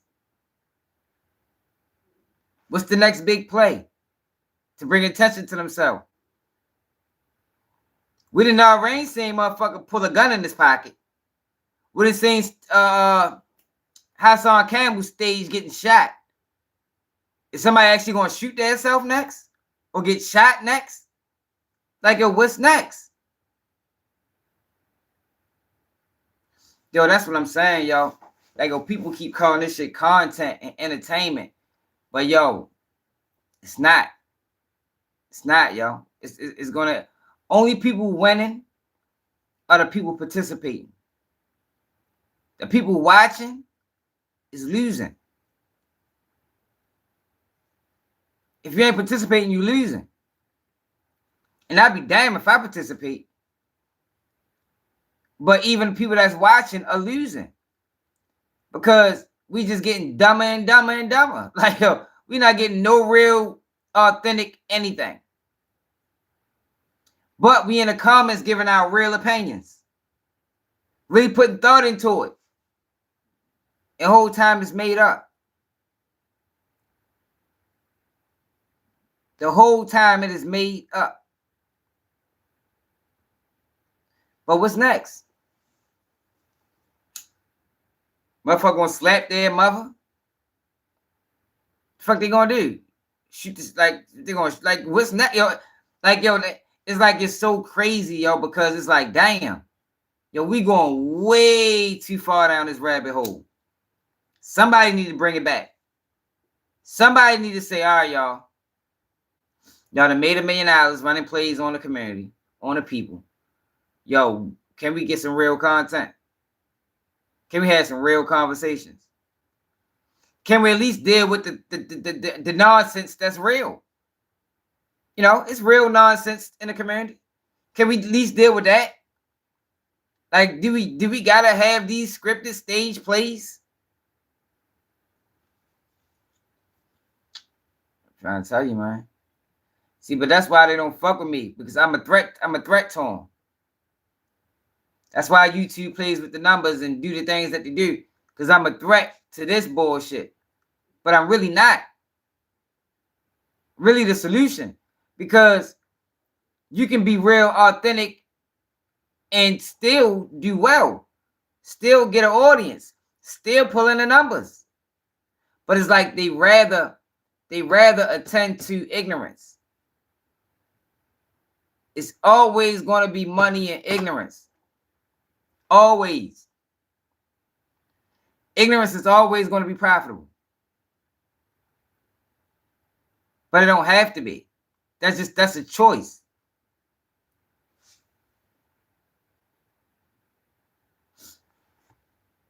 One thousandth of the credentials that y'all got. Exactly, This don't love. make any sense to me. This Lloyd, one part, right? Lloyd, I mean. Why the hell would people, knowing they're outnumbered, knowing that people like y'all who don't go around with the fuck around in any way, they know y'all be over there. They know y'all rock with Adam. They know y'all not gonna let nothing happen, right? That's a fact. Why the fuck would they come just too deep to try to start shit? Nobody can. No. I'm gonna be real. I'm gonna be real. I don't think a motherfucker came Baltimore, what with it the is. intent to kick it off through the conversation. When the bullshit started being said, Now they trying to fill in the gaps. He trying to fill the gaps in, because that's what people were saying. So now he's trying to fill in the gaps to try to convince you even more. Like, no, this is real. This really happened. The conversation made it this way. Get the fuck out of here, man. You niggas is goofy. Man, hit that like button, subscribe to the channel, man. Cash that Baltimore swag, man. Support something real, man. That's how you fight against the fake. Support something real. that really had nothing to do with nothing. When it became neighbors and Kicked moving, it off. yeah. No, do I think a motherfucker came up, post up on the building, whatever? No, right? Do I think he came up here and knew he shouldn't have been up here? Yes, because his team is saying that. We told him at 5:30, 6 o'clock, bro, ain't no meet. He's lying, saying Well, I came up there. I was sent up there to close the deal. Our deal got signed 6 weeks ago. The owner and the number two said he has nothing to do with Dash. He wouldn't be nobody a representative for Dash. So now he's saying all this shit about Luce. Now watch this. Let's paint another narrative. How do we know the things he said on camera he didn't say to somebody over there, and maybe it got back? I don't know. Right? You know how much shit I know motherfuckers said that I don't say? I just can't believe this, yo. Like, they really sitting here having a real conversation about a fake situation. Like, can you imagine that in real life? Having a real conversation about a fake situation. Nobody's smiling. Like, these niggas is, I can't, yo, fuck these niggas, yo. Straight up, yo, with a fucking long handled spoon. People that be sitting right in front of me and bro, yeah, they be mad at me. Because I let them know. And they see them, I'll be like, nah, this not the time. It's all kind of people that's in the trick bag that don't think I know shit.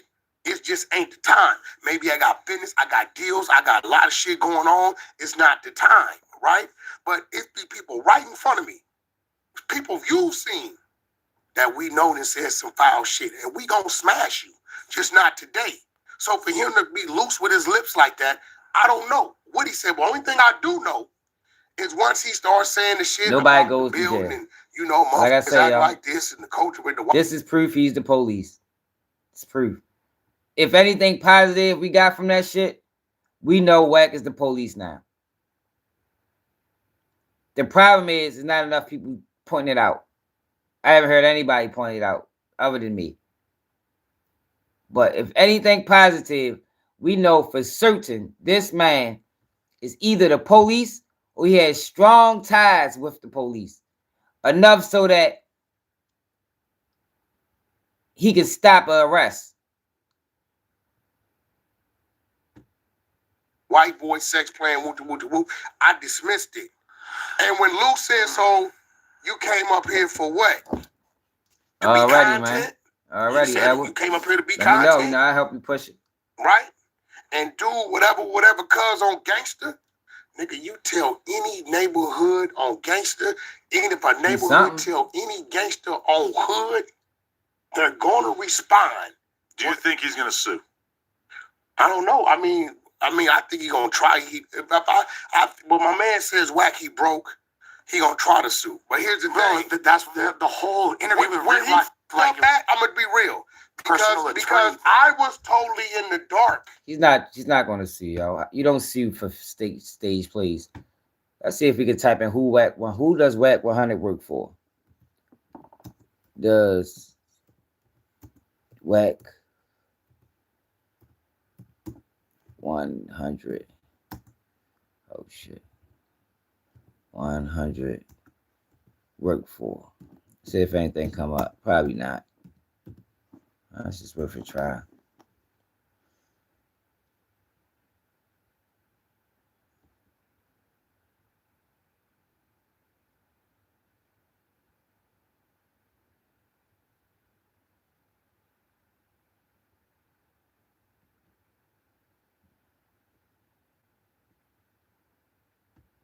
A deep dive in his career.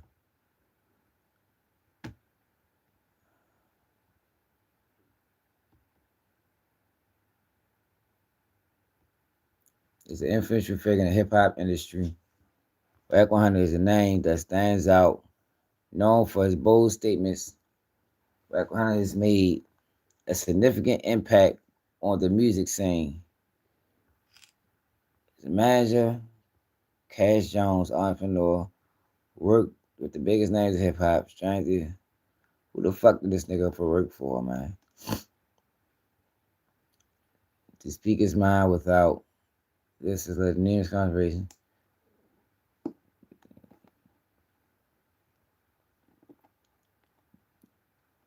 We need to find out who the fuck this guy worked for. Somebody say he worked for Lucius Grange. I don't know though.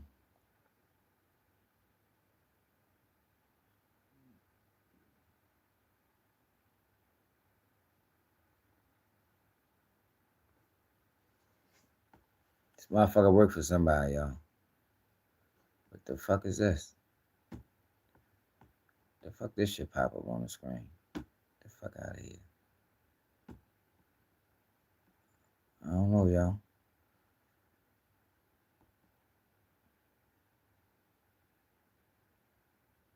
American music executive.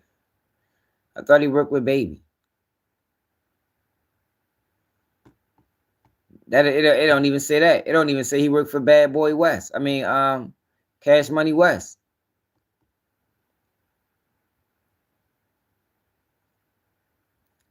Fuck did this nigga work for? Agent Bat. I never looked at that Agent Bat shit. Exactly, Lloyd. It's obvious though, yo. Like, it's obvious, yo. He got some type of police connection, yo. Man's an agent. I wish more people started calling him out so he can answer to it. Cause we need answers, yo. How did nobody go to jail? And you can't tell us he didn't press charges because I know enough about the system to know that you don't have to press charges. It's a whole fucking video. It's a whole video. So what the fuck is going on? What happened? How did nobody get in trouble for this beating? Where a motherfucker was kicked, stomped, stripped, robbed, and it looked like a firearm was used.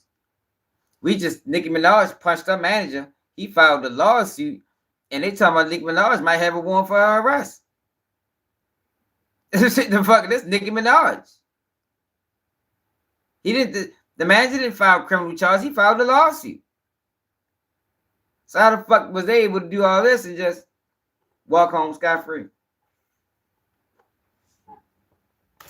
Crazy, right?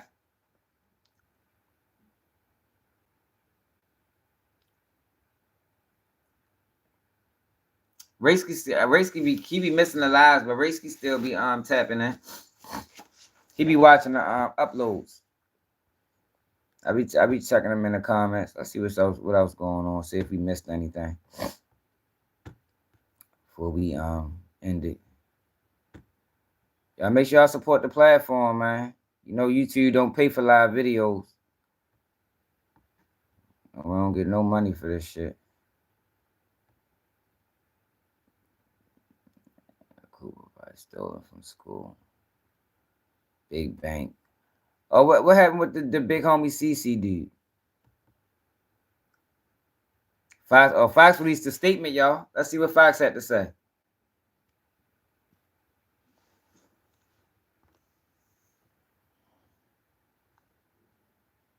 We take all allegations seriously and will allow this legal process to run its course. We have no further comment at this time. Damn, that's it? Nobody's getting fired? Oh, here go the girl. I think I seen her before. On probably Fox.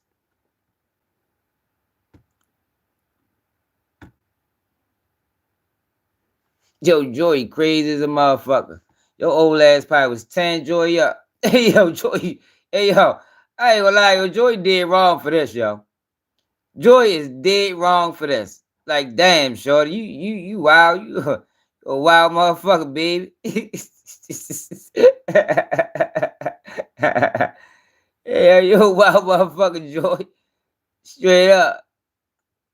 She wild as a motherfucker.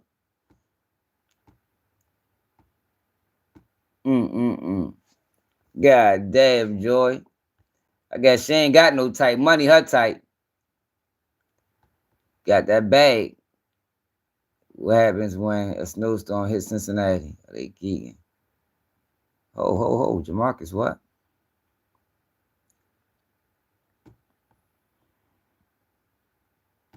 Another suspect was sentenced today for his involvement. We already know that. That was 6 weeks ago. We know he ain't get no time. I knew he wasn't getting no time. He ain't had nothing. Dolce & Gabbana light blue. Amazing for. He ain't had nothing to do with the case. Straight drop, threw him in the mix.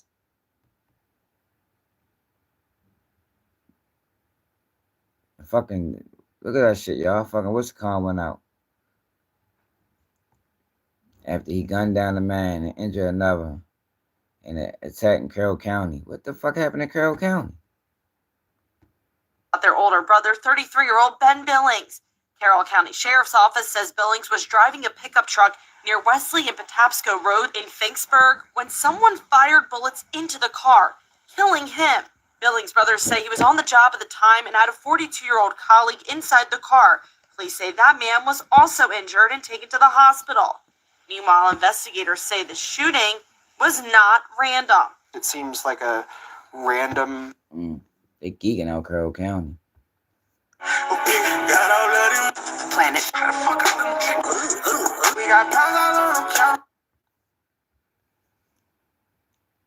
I reached out. Yeah, so people that didn't see this, they got the 5th suspect.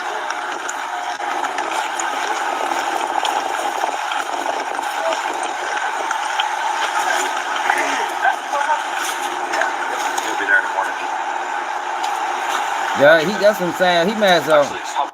Like, yo, I get motherfuckers not wanting to go to jail. Yo, but when you got these type of charges on you, it's just better off to just get that shit over with, yo. Cause you can't run from them people, man. Can't run from them people. Yo. I can see it in your eyes. I can see you a little bit upset, a little bit turned. Not when they talking life in prison. You can't run from them people. They're gonna find you eventually. Your best bet is just get that shit over with. We covered YNW Melly case earlier. My man Tank tripping. Think Tank going through a midlife crisis. What the fuck that is? Tank geeking. Tank ready to fight though, y'all. Look like he finally started to train. Might have seen my video.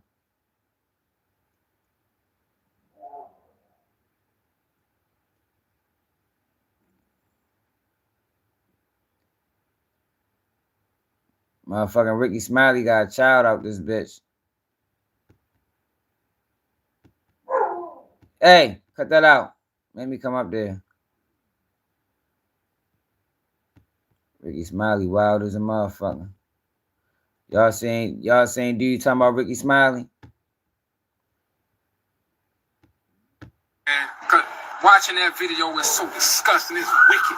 And it triggered me, man. Like, I'll never get over that situation. For 5 years, man, they knew. For 5 years. The mama in on it. The grandma in on it. And the real victims are those twin girls and her oldest daughter. And he been calling her his daughter too, man. It's so crazy, man. But they don't understand, man. That situation, man, it destroyed me. It destroyed everything I had going on. Mentally, I was shot. And when I found out about them having that going on, that's when she started trying to pull the girls from me and trying to manipulate everybody and saying, oh, Nehemiah don't take care of his kids and all that shit like that. Her and her mama just trying to keep covering. Nehemiah, you the dad, you the dad, you the dad. Them your girls, come take care of your girls. The crazy thing about it, he looked like Ricky Smiley. Having her dusty homegirls harassing me and got her, even her brother just passed away, died. And before he died, he was mad at me. He was mad at me thinking I was some. And that whole time, bro, I'm like, so I'm trying to beat it, I'm trying to fight for my kids. And she just, I appreciate y'all for reaching out to me, man. Cause watching that video was so disgusting. It's wicked. And it triggered me, man. Like, I'll never get over that situation. For 5 years, man, they knew. For 5 years. The mama in on it, the grandma in, pulling it back. And it just denying access and the manipulation, inviting my other kids to hang out with the girls, all that. Man, that was so, man, why? That situation killed me, and I know it, other people out here too. Not just me. Nah, Tank's these tripping. children that's watching. That you know what I'm shit saying? ain't slick. She has an older daughter who I came in and I just tried to love the shit out of that little girl because she lost her father a couple years ago to a motorcycle accident. So I just feel like God had his hands on that whole situation. I don't want to be the type of dude that come in and hit her. She needs to see somebody loving her mama right because her dad can't no longer do it. But when I saw how wicked her mom was and her grandma is, I had to get out the way. So that just gave her mom and her grandma just all the leverage in the world. Nehemiah, you see how he treating little sisters? As they were just pulling the girls away from me and lying. And it was too. Yeah, man. It was, man, them gonna love me. It's hard for me to look at anybody the same, man. They try to sprinkle a little God in it. They try to throw God in it. You know, everything happened for it. Man, listen. Well, if God did that for a reason, let me tell you something. You better stop doing that. I'm telling you. So basically what he's saying is Ricky Smiley and this chick had him thinking he was the father of these twin girls But it was whole time Ricky Smiley kids. Y'all better make some laws and some consequences for these women who be doing this, because that her oldest daughter could have lost her mom behind that. The Ricky Smiley that we know, who we adored, and we listen to every day, he could have been on the guy who we all adored, man, and thought highly of, and nobody's perfect, but to sprinkle love me, it's hard for me to look at anybody the same, man. Sprinkle your son in that wicked, sprinkle. Hey everybody, thank y'all for checking out my interview. Thank y'all for the kind and positive comments. Sometimes people just want to share. I just couldn't, be showing my grandkids and other kids and don't share that blessing with you as well. God is good. God allowed that to happen. Yo, keep God out of it. I hate when people do that shit. I mean, I hate when people do that shit. Yo, I told you Tank going through something. I don't know what the fuck wrong with Tank, bro. He tripping. On the 1 year anniversary of my son's death, God was like, here you go. And they have definitely been a blessing to my life. I call them lifesavers. Nah, they got twins. The co-parent. Let's put the one. They got twins that Ricky Smiley thought was his. I mean, that this guy thought was his, but they really was Ricky Smiley's. And they knew for years. Here they go. I had no idea because right before the 1 year anniversary of my son's death, I found out I have 5-year-old identical twin, beautiful daughters, and I had no kids since Malik. Now he knew they was his kids the whole time, but they allowed the other dude to think that it was his because the girl was 17 or something.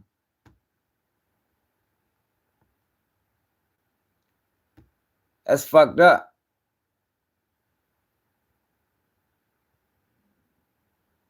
Man, I don't know what the fuck wrong with Tank. I told y'all something was wrong with him.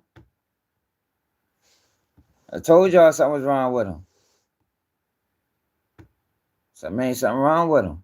He posted this the other day. The president hit, I was begging for help. I do this out of love. Just come off his anger. You felt any type of pain, it's supposed to turn you up. That's Baby Frank. Now, I know the backstory of this, right? Because Baby Frank used to be down the street from me. But I ain't going to share it on YouTube. And I'm going to say this. I'm sure Tank is, I know that bothers him. The death of Baby Frank. I'm sure that bothers him a lot. And I'm going to leave it like that.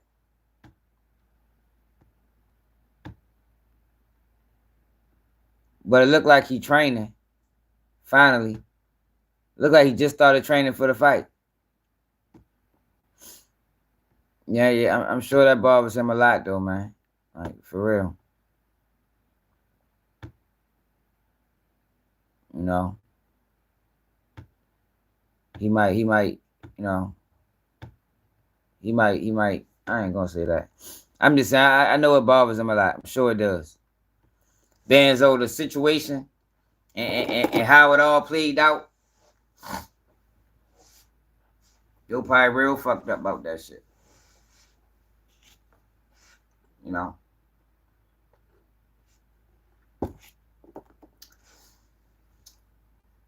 I'm gonna say this, right?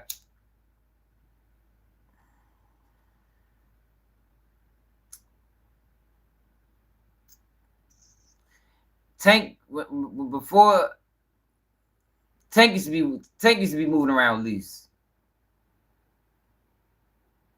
You know what I mean? Moving around loose. Outside on blocks that you wouldn't expect the world champion to be on. You feel me?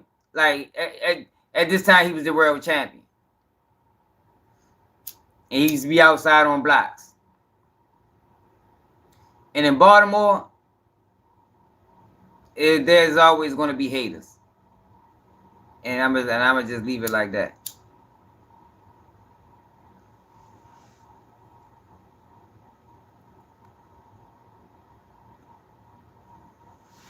You know, I always say, right? Everybody could love you. But it only take one hater to end all of that. So it takes is one hater. You can have a whole city full of love and 2 haters. And them 2 haters will cancel out the whole city full of love. Shit fucked up. Shit fucked up. Especially like with Baby Frank, like, cause Baby Frank wasn't in the mix like that. Like, I ain't saying he was no clown or nothing like that, but that I ain't gonna say that. I'm just saying, yo, it just is an unfortunate situation, and people that know. You feel me? People that know.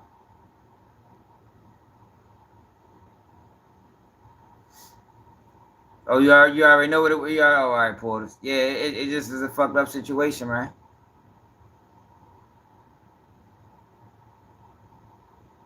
Yeah, if you know, you know. It's a fucked up situation for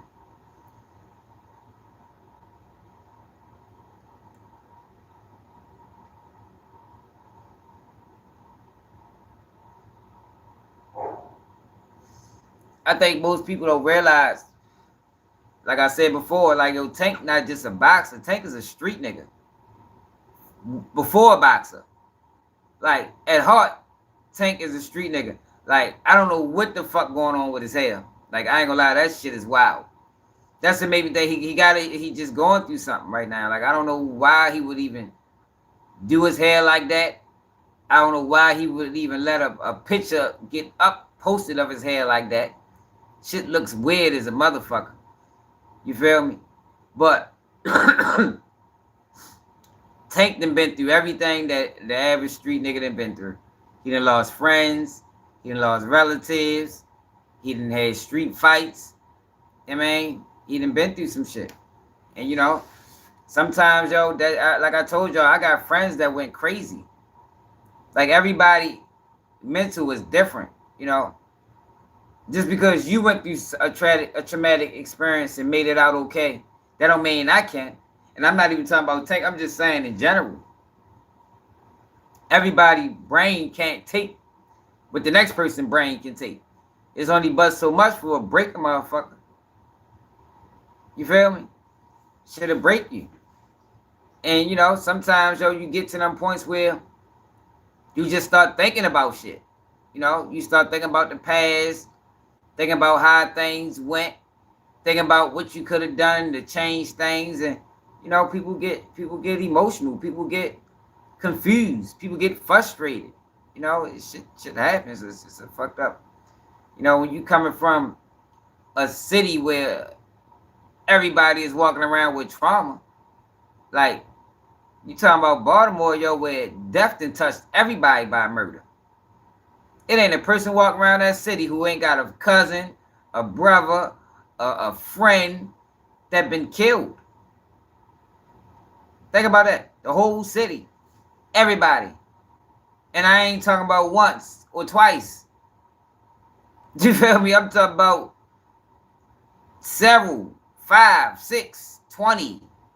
Like, yo, the shit real. Like, shit crazy, yo. It's fucked up that we be in them type of environments. But them, it's a lot of times, yo, it's kill or be killed. Or at least that's the mind frame that you gotta have to survive. You know? If you don't got that mind frame, you fuck around and be mincemeat out that bitch.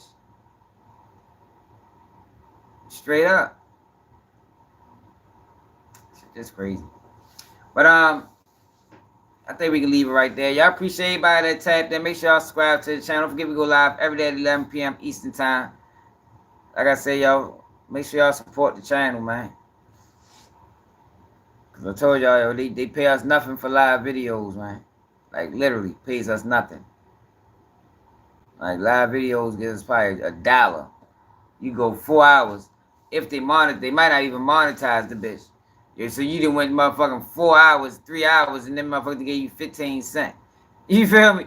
Like they did that live, that 5 hour live I did the other day, that motherfucker gave me 15 cents for that shit. 5 hours. Like, shit crazy. But it's another day of Keepers News, and I'm out.